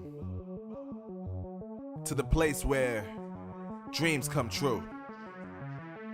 Where everything you want can be yours. If and only if you're willing to work for them. You're willing to hurt for them. But most of all, you're willing to be first for them. Ha! Look, I'm going straight to the top. I don't know. Welcome back, ladies and gentlemen, to the Snapdragon Pro Series. My name is Victor Cax. Joining me here is Fastia Bunny. We're bringing you guys Groups A and C to the battlefield for the last time now in Bermuda, as well as Kalahari. And we had a bit of an interesting discussion about where these teams kind of stand right now in this championship, don't we? Yeah, we do, because some of them, they are comfortable, and some of them, like we say, they not only the tactics is being used inside the gameplay, but they're also using it at the scoreboard. Victor, I mean, like, you're sneaky. You actually see through them, and I like that. I like that. You gotta actually tell them, because I'm interested. I'm really curious. No. That is that true or not? Do you think that it's actually possible? I mean, certainly with the way that with the way that Attack All Around is performing so far, they're definitely getting a significant lead ahead of like teams like says ALFAINK, MDH, and SEM9. So my thinking is that they were just using the last couple of rounds here to getting the two Booyahs to really solidify their position in fourth place. They're preventing some of the other teams from being able to catch up. Now, given that Attack All Around is not going to be playing in this round onwards here, it's now going to be up to MDH, SEM9, to see whether or not they'll be able to climb even further up. But Attack All Around, look at that, they have a lead now of 20 points. About 20 points to says ALFAINK right now. So even if says gets like a Booyah, they still need to get another good round as well for them in order to attack All Around. Agree, definitely. And I think that was a great actually analysis. Sometimes we don't know that is it intentional or coincidence, but come on, the players know what they're doing, man. Seriously, Yeah, they know for a fact that you gotta go for the mind games. You gotta know when to go strike and when to slow down the pace. And I think that is what is being done by the Attack All Around. And I like that. I really like that when you have to focus on how to actually penetrate into the scoreboards and making sure that how much power that you want to put into the games for tonight, and is it enough for you to actually make sure that you are at the top 6, and how much more can you maintain so that at least none of the teams at the bottom will be able to catch up to you. And on the other notes, it seems that EVOS Divine for that few rounds was not doing so good, and I think this is also a little bit heartbreaking because we had a lot of our viewership coming in from EVOS Divine. We have a lot of fan base coming from EVOS Divine, and I know they want EVOS Divine to do more properly inside the game, but that round number 3 and number 4, I mean, it's a little bit disappointing. Hopefully it'll be better off for the last round because we still have 2 more rounds to go, and this is their opportunity to make use of day number 5. Yeah, and I just want to say that, as competitive as things are starting to shape up between EVOS and NIGMA, I think it's even more competitive to get to that last slot for the grand finals, because MDH, they're currently sitting in 6th place, but they're only 1 point ahead of where SEM9 is. So the thing is that they're going to have to kind of work for it in these next 2 rounds here, because they're up against the powerhouse teams in Group A here. We got Axis Esports, EVOS Phoenix, First Raiders Eclipse, MDH and NIGMA Galaxy, as well as SEM9 now joining back into the fight after a 2-round break. So hopefully they have already recharged their batteries here, because they're going to need to have every last bit of energy now to fight against the teams in Group C who have definitely warmed up quite a bit. And remember, NIGMA Galaxy bringing us a great amount of damage for round number 2. 10,756 damage with 16 headshots. I mean, I cannot stress enough how damaging this team is. They are phenomenal. They are crazy when it comes to engagement, and getting that Booyah as well as a lot of the kill points for himself definitely is one team that needs to be watched out from the rest of the games. And on the other note as well, I think one of the teams that is not performing well compared to last night, King of Gamers. I mean, like, Kevin was popping off last night. I mean, like, even Danny was like, Kevin! But tonight, I know Danny Lee is inside her house and wondering like, Kevin, what's wrong with you? Are you missing me or something? But on that note, the rest of the teams that needs to be watched out, Axis Esports. Who would have thought tonight they pop off just slightly a little bit? They did able to actually damage some of the teams and able to get a total wiped out, and it was the one and only EVOS Divine.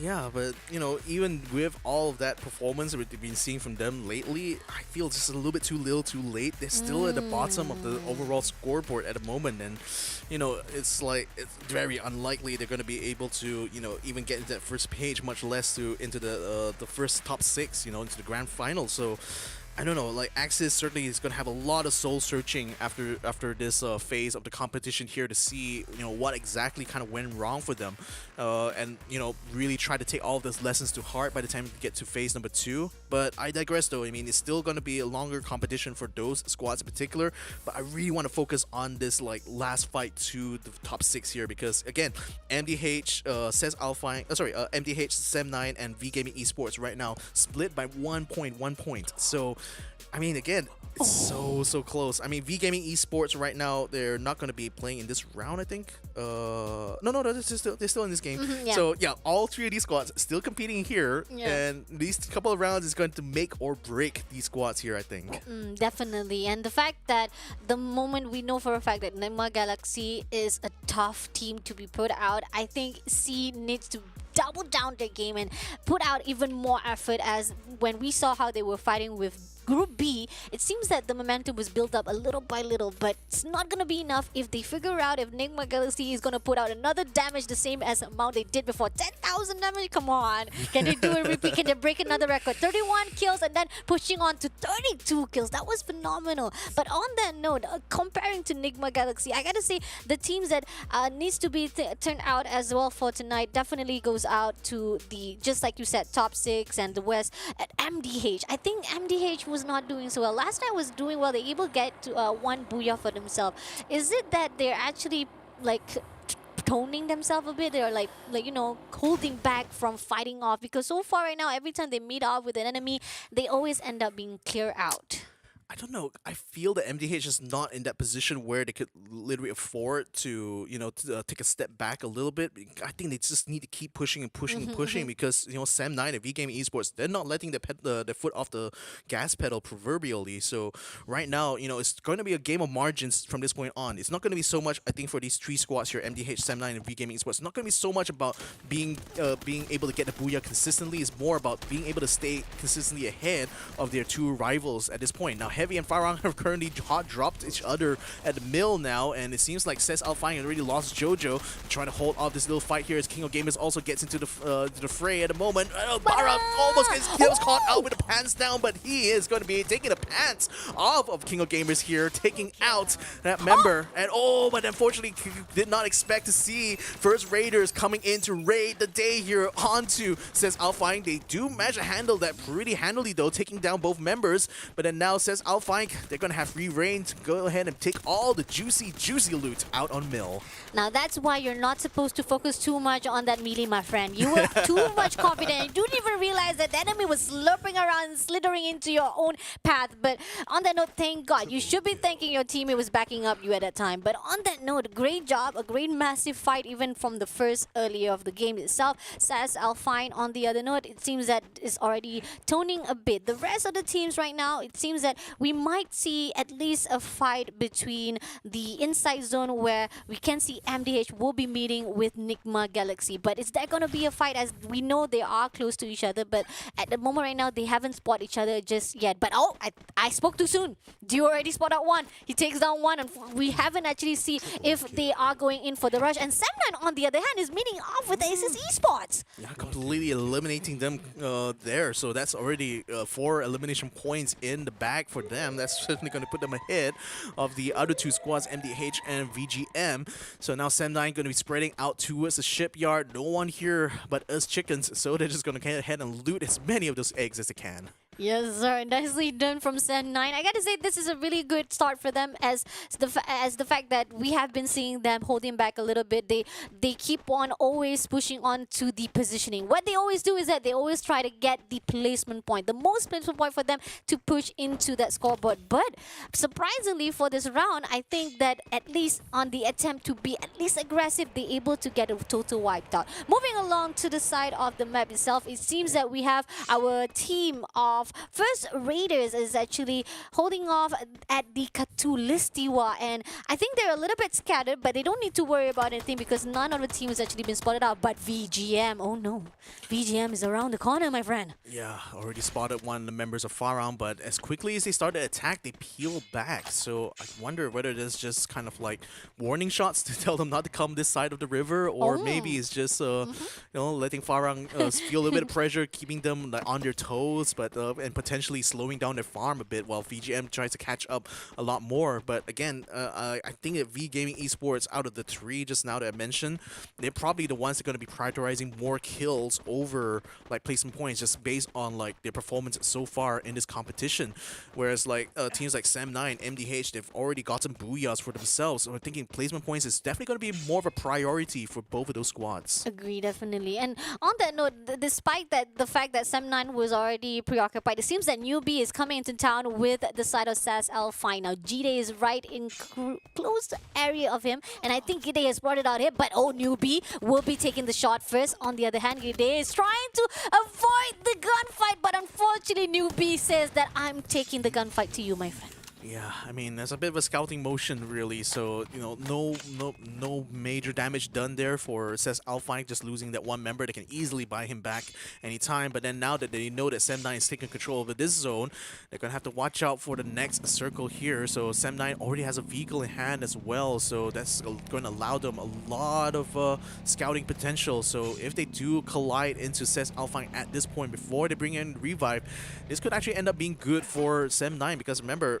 they're, even though they're more competing with MDH and V Gaming Esports, SAS ALFAINK is currently in 5th place, which means that if they do cut them down here, that's going to allow them more opportunities to catch up to their lead. Agreed, definitely. On that note, right now, we are seeing the teams are slowing down a bit. Most of the teams are trying to get into the zone, as the zone is still big, so most of the challenges are not being spotted out. Sam9 finally backs off from their positioning, and they're actually going to reposition themselves closer to the side of EVOS Divine. Now, this is the team that we were talking about that hasn't been performing well. Last night, they were able to actually push themselves from the right side of the page to the left side. But unfortunately, as we continue on to day number 5, it seems that the momentum is still not doing well for EVOS Divine. And I know some of the fans are quite disappointed and they want to see even more potential from EVOS Divine to qualify themselves to the Jakarta.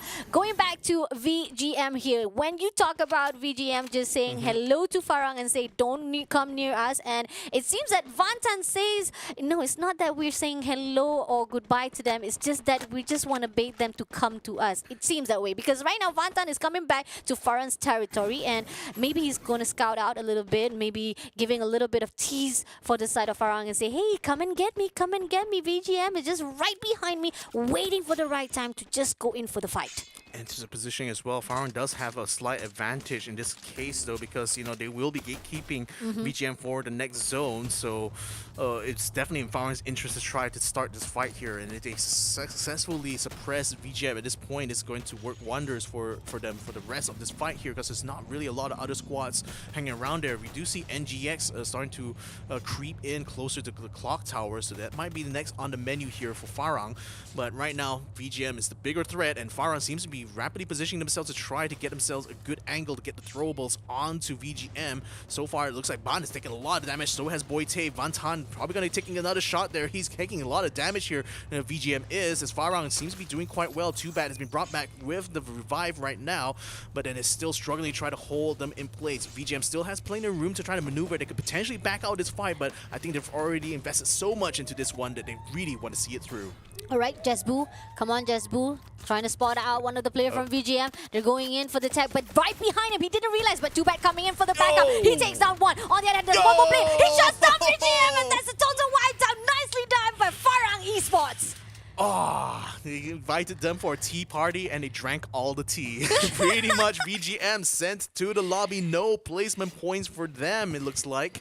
But the job is still not done yet for FARANG. They still have more battles to come. But so far, good start here. 8 elimination points. Nicely done from FARANG. And I thought that VGM was the one who's going to bait them. Turns out that I think VGM set them off really hard to a point that maybe Farang was a bit ticked off and saying, no, don't come near us. We are the one who had the advantage. You shouldn't have come into our territory. Coming along to EVOS Divine. So far, they're still going to hold them ground. They're not going to actually go for any of the gatekeep. They're just going to wait up. And oh, surprisingly lucky for them, there's a great loot up for them right in front. It's like, the dish has been served for you, my friend. Yeah, on a silver platter, no less. So, yeah. But pretty much it's in their interest to just hold position right now because they're inside the safe zone. Doesn't make sense for them to expose themselves too much danger, knowing that other teams are still scanning around. I saw one of the members of KOG kind of like come in the area, realize what's going on, and literally turn his tail and ran back to his squad. But that's already information for them to know that Katowice is a bit of a hot spot right now, as both of these teams are very much in siege with each other. So speaking about the rest of the squads, though, I do see EVOS Divine, is that? Yeah, EVOS Divine right now trying to hold out against First Raiders. Then we got Sem9 on the northern side.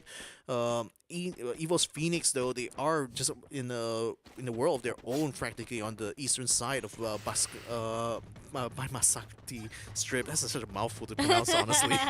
Yeah, but just north or peak is where EVOS Phoenix is. MDH is now starting to come into the next safe zone with the blue zone already creeping and closing in around these squads right now. KOG now forced to try to bring a revive, but no, Rage comes in just in time to get a shot off onto Knight 77. It is Knight, Sweet Prince. Oh my god. But I'm still curious, actually. Sets ALFAINK is still at the outside zone. King of Gamers, unfortunately, come into the territory and didn't realize that Sets ALFAINK was just creeping in. And on the other hand, right now, going into the area of the Sem9 as well. Now, let's see. Okay, they gonna go in slowly. Spotted out the Sem9. The glue wall is there. Yeah. But is it gonna be easy, as this is open space? Sem9 can just pick into him. But like the wise say, that's two players from the side of SAS, and we can see that it seems that Newbie coming into the flank at the moment right now. Can he get it done? Oh, nicely done there. Gide will be taken down first. On the other hand, Jojo is still maintained here. Grenades to be thrown out. But oh, there's a hit and run right here. There's a hit and run, Victor! Oh no, says ALFAINK. I mean, that's a problem when you're trying to fight from the lower ground, is that you're going to be so exposed to throwables. And then now, with the motorcycle coming in, Newbie getting the grenade launcher to use as well. I mean, that's just everything working against this ALFAINK right now. They still have one more member, so they can still potentially bring themselves back into the fight, but it's going to be at a massive, massive disadvantage. As we can see, Phoenix also has been taking their sweet time, just looting around peak, so only now they're starting to move into the safe zone, while EVOS Divine now locked in battle here with King of Gamers, as well as NIGMA Galaxy, who was just joining into the fray here. A couple of members just starting a fight on one side, and another two members trying to fight against NGX here. Oh, Caramel just getting himself knocked down with a throwable, while FIW God is going to try to stabilize the situation here by trying to find a good flank, but then he's got to spot out where EVOS Divine's members are, because they seem to be very much dug into this compound here. Oh boy, a bit of a two. Oh, Dew didn't quite make it out. He's going to get taken down and out to the lobby, as Sam is going to try his best to catch off FW God. Can he get a sniper shot? He managed to get one shot. Can he get another one? Yes, he does! He takes out FIW God, and NIGMA Galaxy is sent out in 9th place. What? NIGMA Galaxy taken down by EVOS Divine! What a day to relieve, because the fact is our fans was already feeling like, EVOS Divine, what are you doing? Are you okay? And they are! They are proving themselves. They're able to topple that king of the gamers, which is not king of the gamers literally, but the king of NIGMA Galaxy, who has been doing well, getting a lot of the damages, and I know this is going to be a pride for the team of EVOS Divine. Now, the zone is already closing in into Katowice. On the other hand, it's going to be favored to the side of First Raider, but EVOS Divine will be coming into that same rotation as well. The perimeter, that area is already at the zone of EVOS Divine as well, so let's see if they're going to go into the fight as well. But moving on to the other team, it seems that we have the EVOS Venice is already prepared to fight with Sem9. Yeah, but the thing is that they also have to watch out behind them, because I think FARANG is waiting in the wings there to see what is going to be the result of this battle right now. But it's very wide open here. Still plenty of glue walls, but Phoenix now, knowing that this is going to be coming towards the final few circles here, do they really want to use up all the glue walls here just to take out Sem9? It's a tough situation here. Zenobi is going to try to jump away. They're trying to get to the center of the zone, just literally escaping the fight right now. Already is trying to get some shots under them from a distance, but it's going to be a bit hard, especially with the glue walls bursting left, right, and center. Sam 13 still gets another shot this time against Ashura, taking him out completely with the Barrett sniper rifle. Oh my god, and now we're seeing the team of Sem9 gonna throw the grenade, but no! Newbie was taken down instead. But it's okay. Newbie still have Zenop. Will be picking up first. On the other hand, Raja will be throwing a little bit of that damages to the side of First Raider because making sure that nobody kicks him down. But on the other note, it seems that First Raider spotted out EVOS Phoenix. Now, shooting them down is going to be easy as the fact that they are already been cluttered out inside that shack. It's not a great opportunity for them to hide away. And moving to Farangs on the other hand, it seems that Farang getting a lot of kills for themselves as well. Yeah, just finding and catching King of Gamers just outside of the safe zone here, and that's actually giving them a huge advantage now in that swing. 12 elimination points so far. Can they find one more? Because another member of King of Gamers is still up on that bridge. Aikal is right now still inside the building, still hold up here, but then right now this siege here has been joined by 2 extra parties. EVOS Phoenix on the top side, and Sem9 just dropping on top of them. Farang in the meantime trying to get themselves in this fight as well, but First Raiders are going to be the ones to try to gatekeep them from Castuluthiwa side. No, they're confused. They're like, who should we should we shoot to the side of EVOS Phoenix? Unfortunately, you lost that momentum already. You lost that opportunity as EVOS Phoenix already repositioned themselves to the other side. Farang, on the other hand, is getting closer to the side of First Raider, and EVOS Phoenix is coming for the third party. Oh, that grenade! Ooh, just going through my soul, my friend. But on the other note, thank God did not hit anyone. But Sem9, they have to be cautious right here as EVOS Phoenix coming in to fight with the team of First Raiders as well as Farang at this moment right now. We are seeing there's going to be a sandwich. Let's see who will get the kill first. Now, EVOS Phoenix rotating around, trying to go into First Raiders' room, but unfortunately does not spec anyone just yet. But EVOS is fine. Now we're going to see Brotherhood fighting with each other. Yeah, Phoenix versus Divine. Who is going to be able to come on top? They have to watch out for First Raiders as well. As Joy now comes in. Guess what? Gets two members of FR just completely taken out now. And first for Phoenix now is having a big advantage here. The blue zone closes around them just in the nick of time. Now Divine moving in as well, using blue walls for cover. They know they're surrounded on all sides. A very crowded circle. They're going to go straight in the building. Break the blue wall. FR gets taken out in a firefight, but it's still not done. EVOS and EVOS Divine fighting it out within the building, but it's still in the nation squad that doesn't work it out with God Cruz getting the double kill on the grenade. Oh my God, EVOS Phoenix, that was just superly amazing. Divine was the one who wants to contest it out, takes down First Raiders, but unfortunately did not realize that Brotherhood was right there. 3 teams still surviving. Sam Nice holding on from the edges of the zone. Now EVOS Phoenix with a full squad.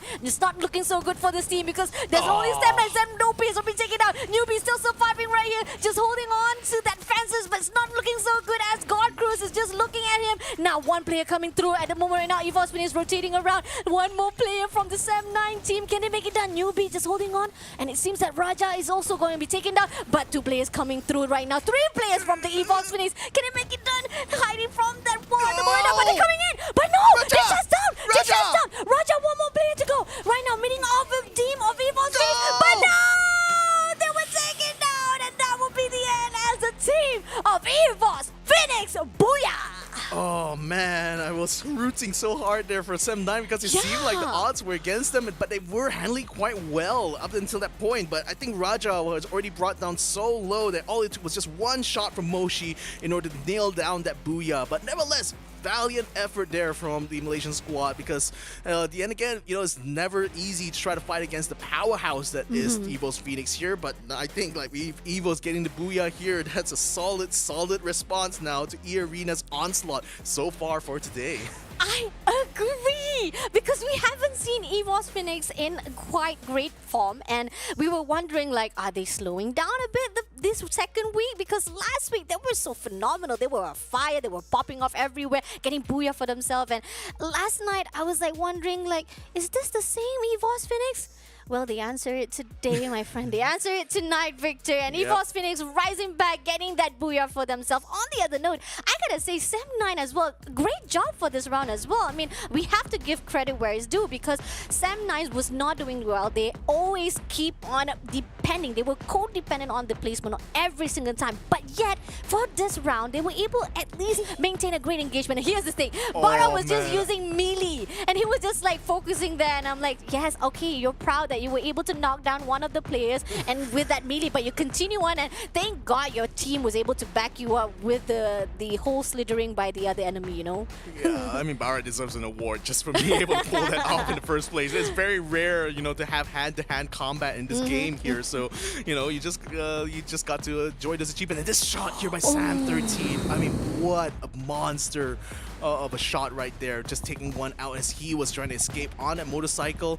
And FARANG in the meantime just completely gatekeeping King of Gamers and wiping them out completely. And Joanna, this fight here was just literally balls to the walls. I mean, literally so many walls inside here. It was impossible to try to catch out who is who. It was literally a dogfight until, his last man standing, that was EVOS Phoenix that literally were the ones who won out the fight. And then it was between them and Sam9 on the outside. Thought for a moment that the Raja might be able to get one more knockdown, but Moshi had so much health that they were able to just basically face up to him and take him out. Great job by EVOS Phoenix. It could have been either one. Seriously, it was like a situation whereby it could have go to the Sam9, it could have been go to Raja, but Raja was trying to hold his position. He was just taking that break time to just go in for the flank, but little do he know when he was taking that break, that was when EVOS Phoenix strikes and get that last kill. On that note, it's okay. Still great massive points because they only left with 1 point by EVOS Phoenix, so still a massive success for them for this round. And FARANG, on the other hand, I gotta say this is also a great pop-up from them as well for the round number 5, as we have been talking about how they have been underperformed with 20 points on their round. But just as we already talked about it as well for the rest of the teams who are at the right side of the page, it's still not enough to catch up because this is already day number 5, Victor. Yeah, exactly. And FARANG, I'm not expecting them to be able to make it at first page. If anything else, they're just going to use this as a kind of like a good proving ground to see what will happen when phase number 2. But I have to say that 3-way battle right now between Sam9, MDH, and V-Gaming Esports has just been delivered. A massive blow here from Sam9 getting into that final circle, because that's a lot of points for them, 20 plus points, putting them way ahead of where MDH and V-Gaming Esports were, who I believe have gotten maybe 2 or 3 points and 1 point respectively. So that's certainly going to make a very strong case for Sam9 to remain in the top 6. But then we'll see. There's still one more map to go. That is Katu's DEWA. Sorry. Oh, wait. No, Kalahari. And I agree with you. That is so weird. I literally agree with you. That's how I adore you so much that whatever you do, I agree with you. Please. But on that note, talking about the damage rate just now, we actually didn't give a little bit highlight to the side of EVOS Phoenix. Yes, it was 7,303 points, but did you see the headshots? It was 22 headshots by EVOS Phoenix. Oh my lord, they were like killing machine for the heads. Like, off with your head, my friend. Literally. I mean, again, it's kind of impressive the match pulled that off despite a lot of the engagement that we saw was just literally close quarters. So yes. I just wonder whether that's kind of like a thing that they train for, is literally to be able to get those headshots consistently no matter what the range is. I think that could be one of the key points about why these Thai teams are so effective, I think, in playing these aggressive strategies, because they literally go for that high damage shots. Yep. The thing is that those are very high risk shots because, obviously the head is much smaller target to hit compared to the body. But then if you're a player that's mechanically skilled enough, and on top with the auto aim that Free Fire provides, that might be what exactly is a training regimen, I think, that these Thai teams do. That's why they're very mechanically gifted, I would say, in this game. And I think that actually even give us a much more bigger picture, as we already even interviewed some of the teams from the Free Fires as well. This challenge group team already stated that if they were chosen or they had a choice between close quarters with SKS or a sniper, they would prefer to go for close range. They want to literally fight with close range. They rather go on head to head and make sure that they get those fight right in the middle of, in front of them, because for them 1v1 is just better off than preferably for the snipers. But I understand, because sometimes when you want to be a sniper, it's not as easy as it is, because when you want to go for the head and going in for the accuracy, it's not easy as the movement, the accuracy, and the range side as well. So most of this team, I understand, close range wise is their forte. Yeah, indeed. So on that note, ladies and gentlemen, there's still one more round to play for today. So make sure you guys stick around here, because we're going to be taking a short break. But when you come back, the final round here of the Snapdragon Pro Series, day number 6, is it? I don't know. 5. Day number 5. It's still a way to go. Anyways, on that note, we'll see you guys after the break. The Snapdragon Pro Series is brought to you by Snapdragon Elite Gaming, Monster Energy, and Kachi Shop.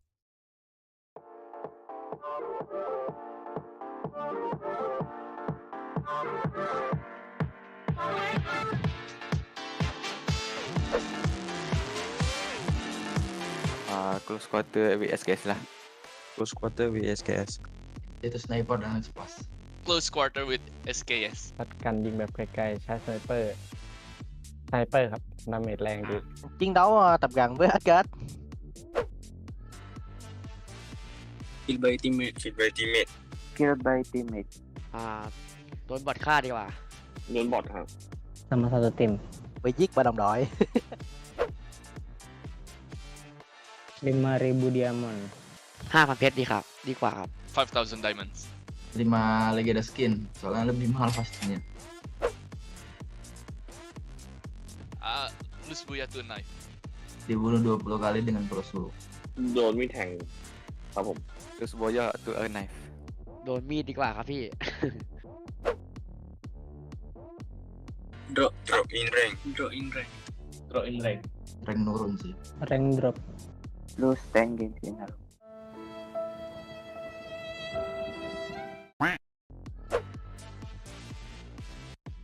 Ai cầm trên điện thoại? เล่นในโทรศัพท์ครับ Touch screen on PC monitor. Controller on the phone. อะไรเงี้ยป่ะพี่ว่าเล่นคอมดีกว่าถ้างั้น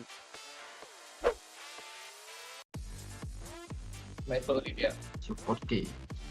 ชอบเคมากกว่าครับ ด้วยเคครับ เอาผู้หญิงอ่ะ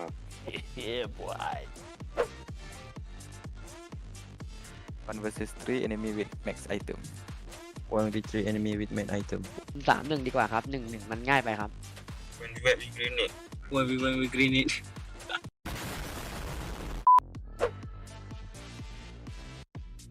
Headshot no scope. No scope headshot. No scope headshot No scope headshot. Triple kill with kill.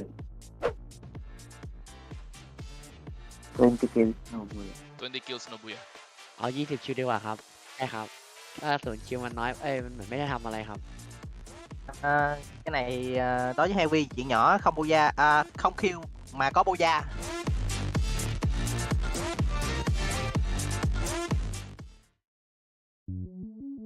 Welcome to the place where dreams come true. Where everything you want can be yours. If and only if you're willing to work for them. You're willing to hurt for them. But most of all, you're willing to be first for them. Ha! Look, I'm going straight to the top. I don't know how I would stop, like it or not. I got some goals that I'm hitting. You hear what I'm spitting? It's hot. Look what I got. Whole lot of passion and pain. The road to success is insane. Stay out my lane, cause I'm on a mission. I'm getting what stands in my way. Yeah, I'm a beast. I wouldn't play with me, baby. The way that I'm training is crazy, and I do it daily. You wanna talk about drive? I got more drive than Mercedes. I've never been lazy. I'm in the room, it's a red alert. You wanna compete? Well, get better first. I got 10 toes in the dirt. Push through the hurt just to show them my worth. I'm the best. Yeah, I'm the best. I never stress. I know what's next. I'm who they test. Like we playing chess. But I'm unimpressed. So now let me flex. Ha. Yeah, I'ma work through the struggle and hurt. Cause I know my worth. And I gotta be first. Ha. Yeah, I gotta be first. Look, I don't want anyone's sympathy. I understand what is meant for me. I give my focus and energy. If it's meant to be, then it's meant to be.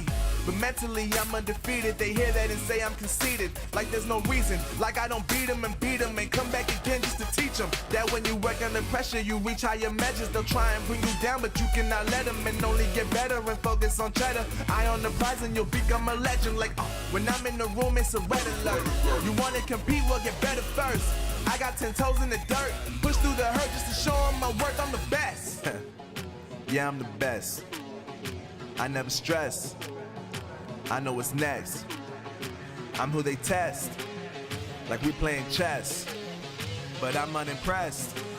So now let me flex. Ha. Yeah, I'ma work through the struggle and hurt. Cause I know my worth. And I gotta be first. Ha. Yeah, I gotta be first. They don't know what's gotten into me. How'd I turn pain into energy? Through all the struggle and hurt, remember my worth, and that's why I gotta be first.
Welcome back, guys. Last round of the night. This is the Snapdragon Pro Series for the Free Fire Challenge stage, whereby top 6 will be moving into the grand finals at Jakarta, 4th and 5th February 2020. Yes, it's next year, but the fire of them trying to get into Jakarta is already been felt by these 2 weeks. We have 2 more days to go, which is going to end for tonight as well as tomorrow night. But on that note right now, this is the overall standing after 5 rounds they have been competing. It seems that EARENA still safely there at the top one. EVOS Phoenix on the other note, they were able to catch up just a little bit after 25 points been collected for that round number 5. NIGMA Galaxy on the other hand, who would have thought they were actually been wiped out at the early stages, at the top 9 stages, top 10 place. And on that note, it seems that I feel like could be that they might be able to do a little bit of epic comeback for this round, because last night they did also able to get a booyah. But on that note, what are your thoughts, Victor? Do you agree on me, or do you think there is someone that you have your eyes on? I have my eyes mostly on that 6 to 8 place right now, and with that regard, Sem9 certainly has already put in the opening volley in this war right now between these 3 squads. I mean, V Gaming Esports kind of disappointed how they performed in that last round here, and MDH hasn't really been doing much better either. And now that we have EVOS Divine already overtaking MDH at this point, I think a third challenger has now entered the ring here. But I mean, it's still going to take them at least a booyah at this point now to knock the Sem9 off of that spot, so it's going to be a hard ask. But I was safe to say I think Sem9's kind of won out in that 3-way battle now. As long as they can maintain this lead ahead of EVOS Divine, that's certainly going to guarantee them a very good chance by tomorrow to stay in that top 6. Agree, definitely. On that note, let's just give a little bit of highlights to those who are at the bottom. I mean, I'm not really impressed on the side of DEWA United and the teams from the side of SAS ALFAINK. I mean, yes, they are comfortable at that top 4, but I was expecting at least a little bit of those gunfights they will be able to push through. And on the other note, King of Gamers, I mean, last night there was like a miracle, sparks from them, but suddenly tonight it seems that even at the moment when FARANG spot them out, they were able to just kick them out straight away from that round number 5. I just suspect that that like yesterday was a bit an outlier, mostly because they decided to change up the strategy a bit. I think they were trying to go for a more balanced sort of play style here, where they're focusing both on the placement points as well as kill points.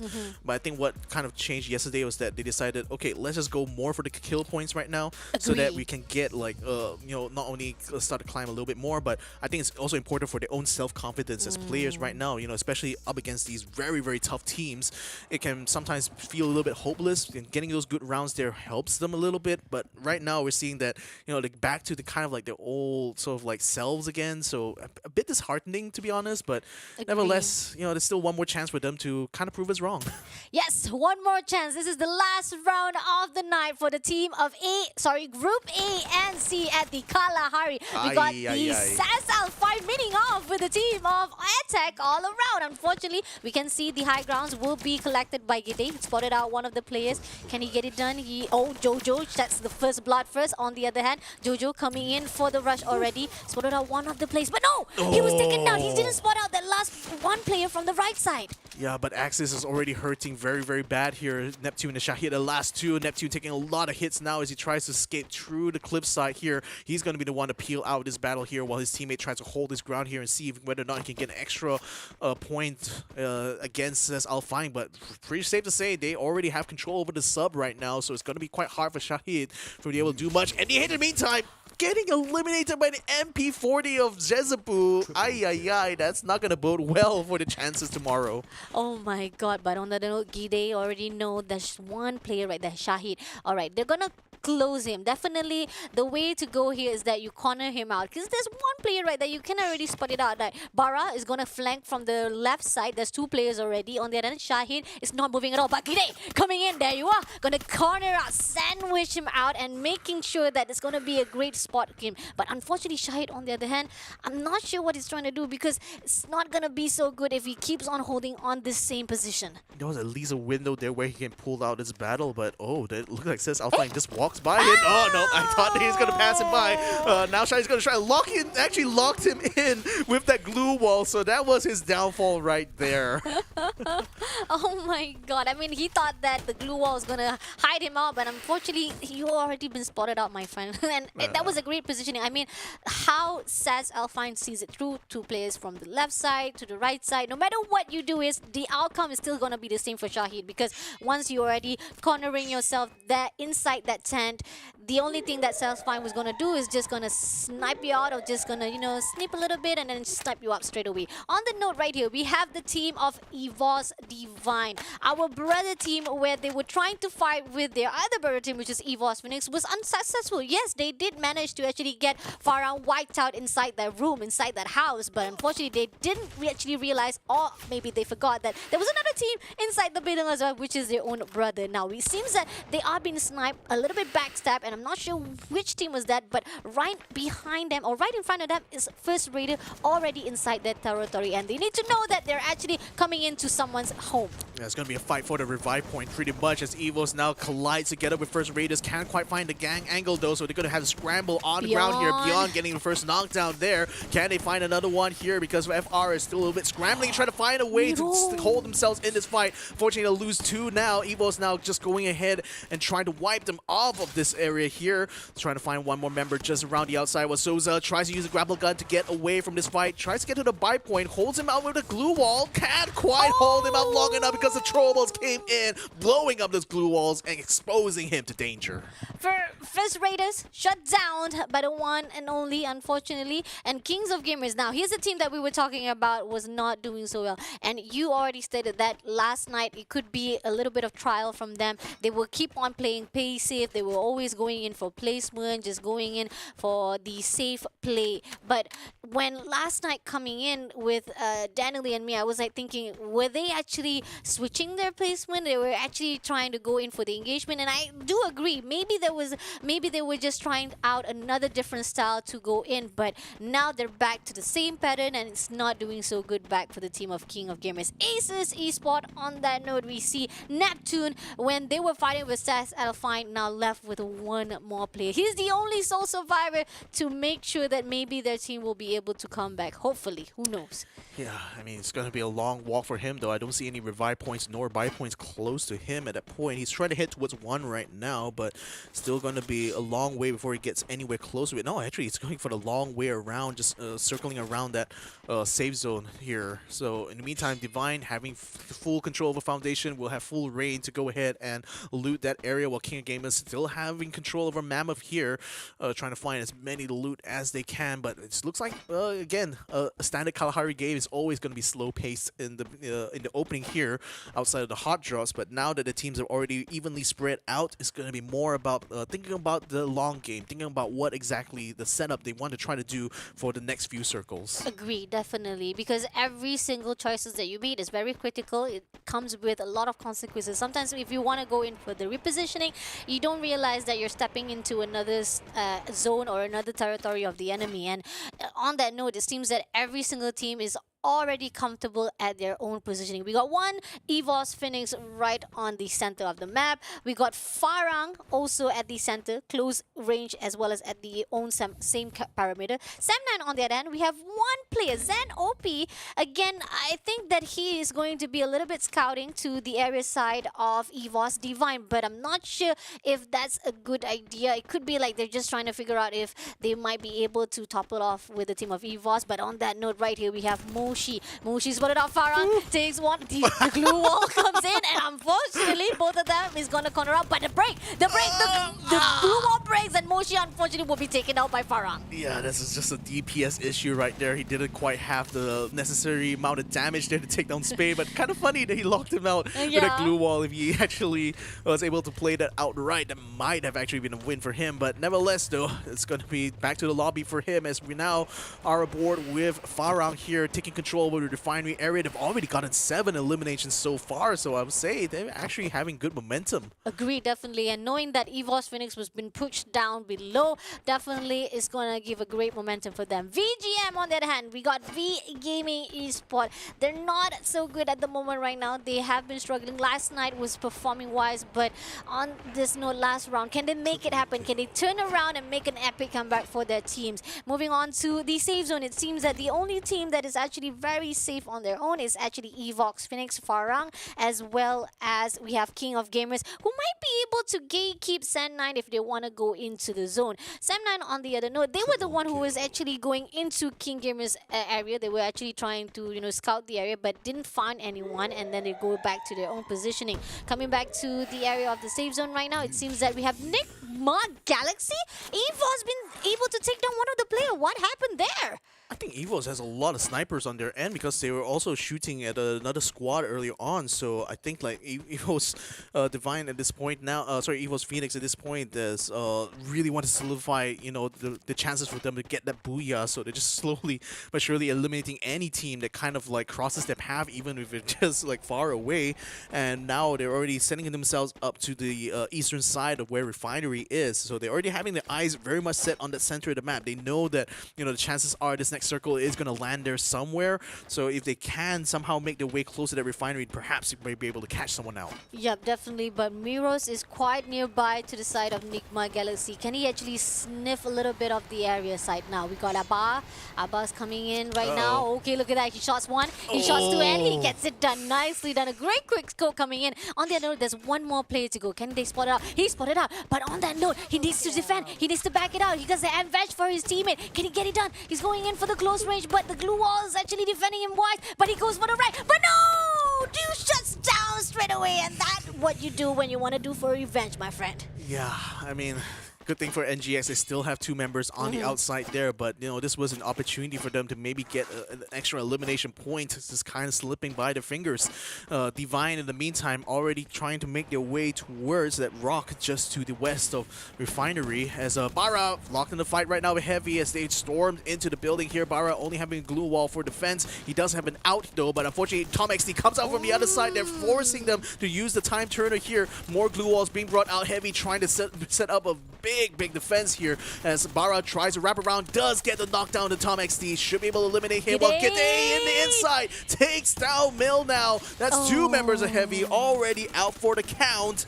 Can they find 2 more though? Fudai still on the outside, still trying to run away, but the blue zone is already putting his back against the wall, but a shot from a distance there. Buffalo we're still able to get a shot into Jojo, but that's not enough to save his teammates. Definitely. I mean, like, the only team surviving at the inside zone is Buffalo, and thank God. I mean, that's a great positioning and a great tactic. You don't want to have the whole entire squad been wiped out, and you at least have one more hope to survive till the end. We still have the rest of the team already into the zone, but on that note right now, it seems that we have Heavy coming into closer to the side of VGM, and SSC spot, a great positioning for them as they are close to the side of Farang. But is it going to be a sandwich between the team of Heavy as well as VGM as they're getting closer and closer to each other? Zone is closing in at the moment right now. Some of the teams will meet up eventually. Even says ALFAINK is dropping straight on top of where VGM and Heavy is, and we also see Phoenix also making the way down there. So that little sandwich might just become a double-decker at this point now because there's just so much meat right now in between those bread. I wonder who's going to be able to take that first bite. So Jembel currently trying to fight his own against Axis. Oh, a little bit of a missed shot there. Tries to wrap around there. The auto aim not quite working out well for him. Jembel goes for the side instead. Oh, slash and dash. Shot hit on the ground and taken out. Oh my god.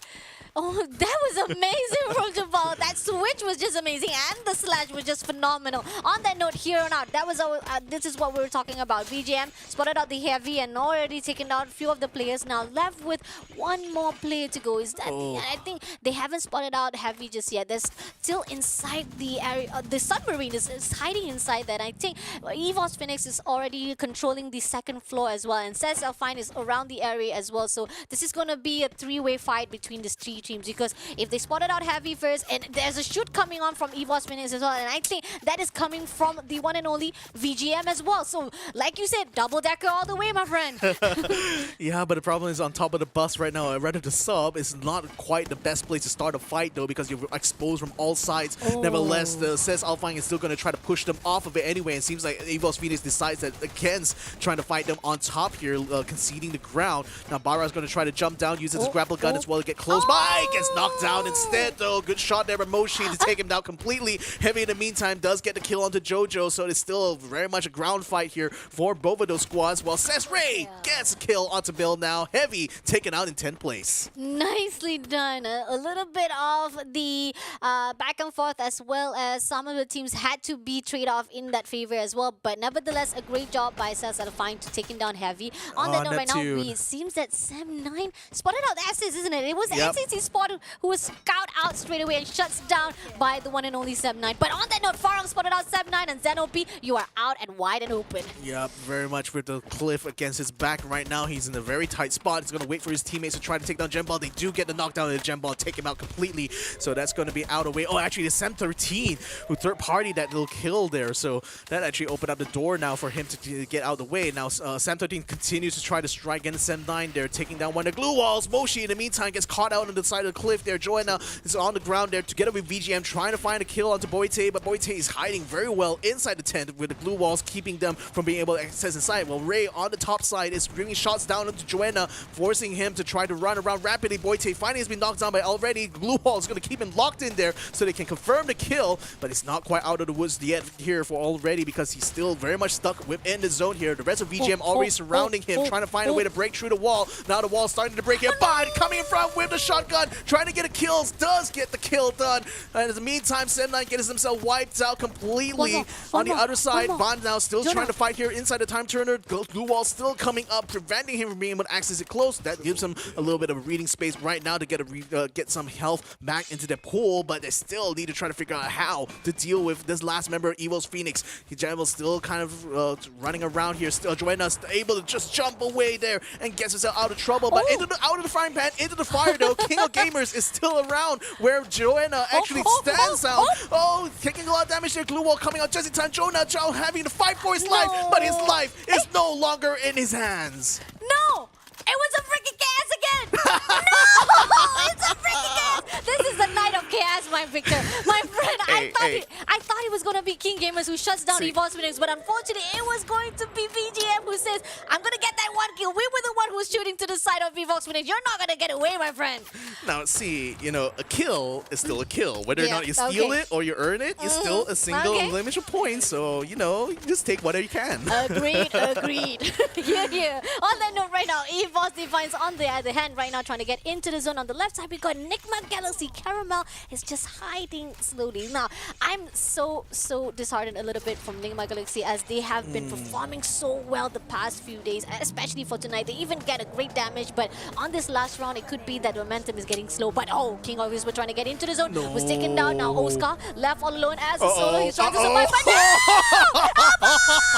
Abba just done with that headshot run. We got a raw kill in the house, my friend. And on that note, Bingsu is also gonna be spotted out, but no! Vantan saved today, able to take down, but now we have the VGM fighting off with EVOS Divine. Our brothers right now trying to fight out the name of the EVOS. Can they make it through? Throws a little bit of grenade right now. Sam13, he's great with the sniper. He's great with that accuracy to shot down. Can they make it so? But the thing is, there's so many glue walls in the way, and the Bingsu seems to have an endless amount of glue walls to bring up, because as soon as Sam13 breaks down one, another one gets set up in its place. Now the bonfire is keeping him very much in this fight right now, but as soon as that runs out, he's going to be in a lot of trouble. He's going to have to rely on Bion in order to be able to bring in the throwables here, especially with that grenade launcher, trying to get it set up here against VGM, but VGM now, Fantan coming around the side here. Sam13 very much under pressure, forced to try to run away here, has to watch out his back as well, but then now Vantan is going to be caught out. Whoa, one shot, one kill, and that was it. That gives them the booyah. EVOS Divine Indonesia rising for the last round. What a run. Amazing job. A great day for the brands of EVOS themselves. Definitely they are off the roof for this round. And I gotta say, it's not just this round. Last two rounds definitely has been dominated by the brands of EVOS. Yeah, wow. I mean, EVOS, whoever is like in the HQ EVOS right now is going to be smiling ear to ear right now. Not only is their main team, EVOS Phoenix, literally dominating competition, but now even Divine is getting themselves the booyahs here in the final few days. So, man, this is like, this is like something that they were looking for all competition long. Finally, they're able to get it just when they need it. Definitely. I mean, last night it was night for the underdogs, but I'm sorry to tell you, but tonight is going to be the night for those who have been performing so well from even last week itself. It's night for the Kings of the Kings themselves because they have been struggling a little bit last night. It could be just like what we've talked about with Daniel. I've talked about with Daniel as well. Could be that the side of Purgatory and ALFAINK is not really to the OG players because they are mostly more compatible, or they are much more comfortable inside the game of Bermuda as well as Kalahari. But back to the highlights right here. This is where SAS ALFAINK was able to topple off the teams, and moving on to VGM, they were just massively trying to get as much kill as possible. Now, on that note, we are seeing that there were fights between SAS ALFAINK as well as EVOS Phoenix on that submarine, and they were able to push EVOS Phoenix to a point that they had to fight with the team of VGM. Yeah, I mean, the thing is that the last circle fight was very chaotic, and I think this is where kind of like teams like EVOS Divine here really thrive under the chaos here. I mean, the vehicle killer. Boom! Oh my god, and on top of that, the grenades coming his way as well. So, oh my goodness. This last shot here, Zan 13, just bringing in the finisher here for EVOS Divine, giving them the last booyah of the day. Certainly a day for celebration here for Divine, because that certainly is going to add to the tally and perhaps even give them another shot at getting into that top 6. Definitely. Amazing job by EVOS Divine for that last round. And I'm super excited to see what it will be like on the leaderboard, the overall of the whole entire rounds itself, because knowing that the massive fight that have been put out by EVOS Divine, there were a lot of kills that has already been put out, and especially knowing that they got the booyah, that will definitely push them over the top for that overall. And there you have it. In few more seconds to go. In 3, 2, 1. What is going to be like for this overall? What? Oh my god. 34 points? EVOS Divine, no, this is not just breaking the record of EVOS Phoenix, it's also breaking the record of NIGMA Galaxy. 34 points total for EVOS Divine himself. That is superb, and I gotta say, I mean, the fact that FARANG also is popping off for this last few days as well, I'm impressed as well, because we were looking forward to it, because we are asking like, FARANG, are they actually playing it too soft, too safe to a point that they are at the bottom for that reason itself? But turns out, for now, it seems that they are finally pushing through, and the desperation can be seen already, but is it enough? And now that's the question that can be seen at the end of the challenge stage, which is for tomorrow. On that note, V Gaming Esports. Now, this is what I was talking about. 7 kills has been put out. Still enough, but I was expecting, because of the engagement that was done, I thought they had enough kills for at least the double-digit kill, but turns out it's not as much as we expected. I mean, with Divine literally hogging all the kills, it's just less kills going around for everyone else as a result. So, I mean, this is a massive, massive boost to EVOS Divine. I wouldn't be surprised if we see in the overall standings that they may actually have caught up very much to where Sem9 is, who, by the way, have only managed to net a total of 7 points total, 3 kills in this engagement so far. 12,554. That's a new record for sure. Like topping off NIGMA Galaxy from that 10,000, definitely EVOS Divine saying, woohoo, we're here. We got 14 headshots as well. That was amazing. Definitely a great day for the Indonesian team of EVOS Divine. And I'm speechless, seriously. I'm really speechless for what has happened tonight. I mean, see, like, you know, the rounds where Evo Phoenix kind of dropped a little bit. I think EVOS was still on that second page in that standings for round 6. So this is where the sister team, EVOS Divine, is supposed to kind of rise up as well to pick up, you know, the other points that, you know, is left on the table by Phoenix. But it's just a bit unfortunate we're only seeing this now, you know, as opposed to like earlier on during the stage here. Because where was this Divine when they were like when we were in week 1? We needed these kind of performances from squads like Divine in order for them to stay competitive. But, you know, I digress though. It's still going to be a massive event. Look at that. Made it just into 6th place there. So, wow, that's incredible. What? They literally put down Sem9, MDH, and V Gaming Esport right at the bottom 7 and 8 and 9. Oh my lord, Divine is just creeping in into top 6. 211 points. Yes, it's not it's not a massive gap when it comes to Sem9 as well as the EVOS Divine, but still, anything can happen for day number 6, man, because that's the only last day for them to qualify to the grand finals, and you have to do what you can do. At least get the best pie right here on the challenge stage. Am I right? And on that note, we are seeing that says ALFAINK still maintained at top 5 with 240 points. Not like, I think if EVOS Divine keep this up for the next day, which is tomorrow, maybe they might be able to get even more points for themselves and getting the better pick of the pie inside the prize pool. Oh, in fact, like if Divine actually overtakes Sales ALFAINK, that's an extra 1,000 USD for them in the prize for this first phase.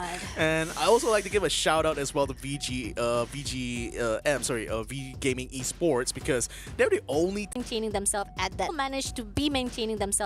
left spot. On that note, it seems that MDH, they were doing well for last night, but unfortunately for tonight, it's not a good night for them. So hopefully for tomorrow, all the teams are prepared for that last chance, because this is the schedule for tomorrow, day number 6, the last phase for the group stages. Until then, they have to compete again more for the second phase. But remember, even for this challenge stage, they have a great prize pool to catch up and getting a big pie for themselves. And for tomorrow night, it will be Purgatory and Alpine yet again. A map that me and Daniel was talking about, saying that some of the teams who were not popping off at Bermuda and Calgary might be able to pick up the pace here for tomorrow. Yeah, exactly. It's going to be exciting to see for tomorrow, because that will also bring the conclusion of this group stage, and then we're going to finally see who are the top 6 teams that have already kind of booked that slot going to Jakarta. So, you know, for those particular 6 right now, it's going to be, you know, a massive final push here on this last day, especially for Divine, because, you know, even though they've just broken into that spot, I think they're still not quite out of the woods, because there's still a potential for tomorrow to kind of turn out very different for them as compared to today. So we'll have to see. I mean, that's the story that we're going to keep you guys hanging on, this little cliffhanger, until we see the final day here in day number 6. Definitely. A great day, a massive success for some of the teams who are managed to able to go into top 6. Some of the teams managed to actually maintain at their own position, but nevertheless, we need to say thank you again to our sponsors, because without them, we would not be here. The players would not be trying their best to get to the best placement point as well as to go into Jakarta, because Snapdragons makes it happen for us with the Free Fire being opened up, and they be able to get as much kills as possible and getting that money prize for themselves. And when you win medals right here with the Snapdragon Pro Series. Indeed it does. And of course, not to forget our other sponsor as well, Monster Energy. Unleash the beast together with them. Check them out over at www.monsterenergy.com/gaming. And last but not least, if you are running low on your in-game credits or your top-ups, go ahead and check out kachishop.com, because they provide great discounts as well as great deals go along with the top-ups you want to do for all of your favorite games. Check them out over at www.kachishop.com. So, on that note, I mean, now it's going to be up to tomorrow.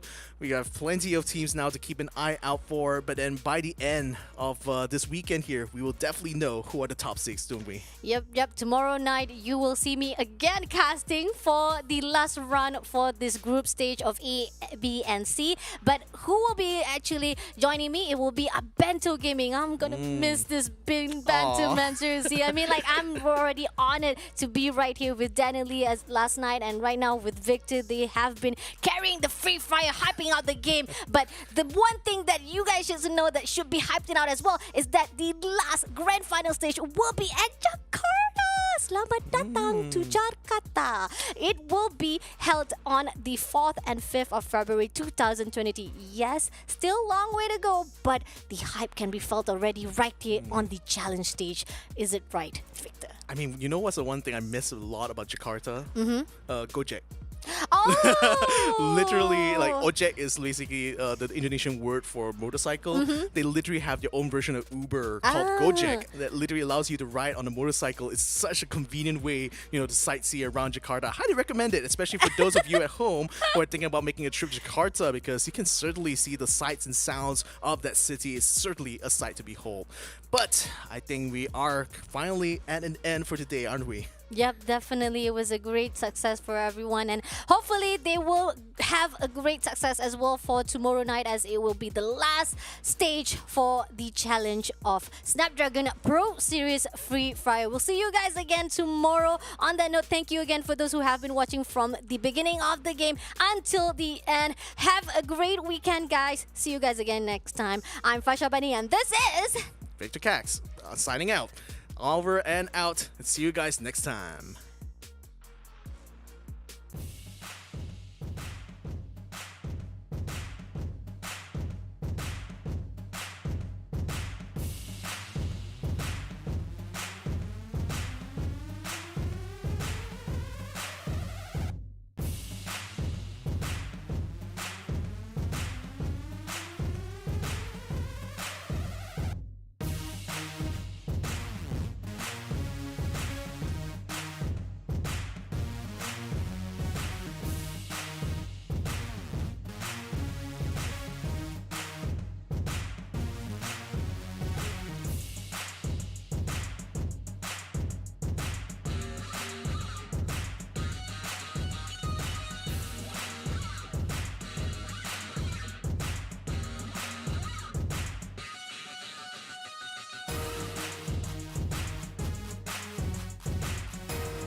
The Snapdragon Pro Series is brought to you by Snapdragon Elite Gaming, Monster Energy, and Kachi Shop.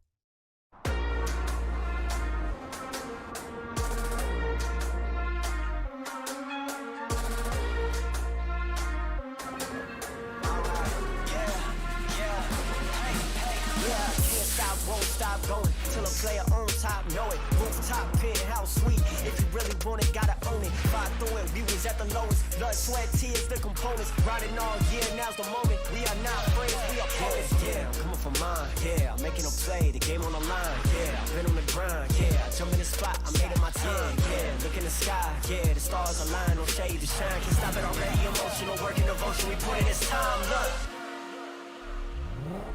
you won't stop.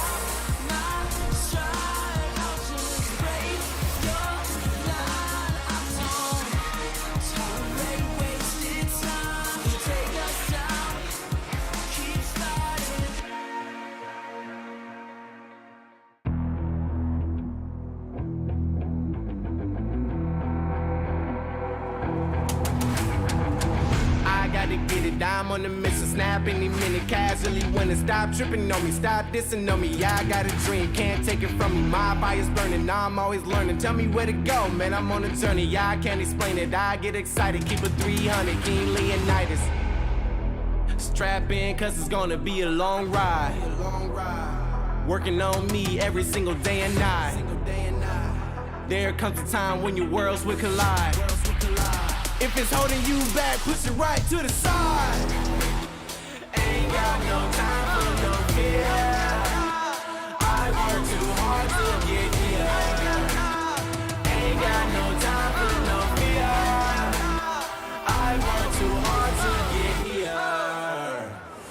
I don't got the time, put me in, coach. I've been going hard, time to let it show. Everything raw, give it to me now. Let me have the spot, man, it's going down. Gotta get it here, I don't wanna wait. Take what I want, then I go train. Gotta get a win, I won't lose the game. This is my year, I ain't gonna break. Strap in, cause it's gonna be a long ride. Working on me every single day and night. There comes a time when your worlds will collide. If it's holding you back, push it right to the side. On another level, I will never settle. Mind over matter, get the gold medal. On another level, I will never settle. Mind over matter, get the gold medal.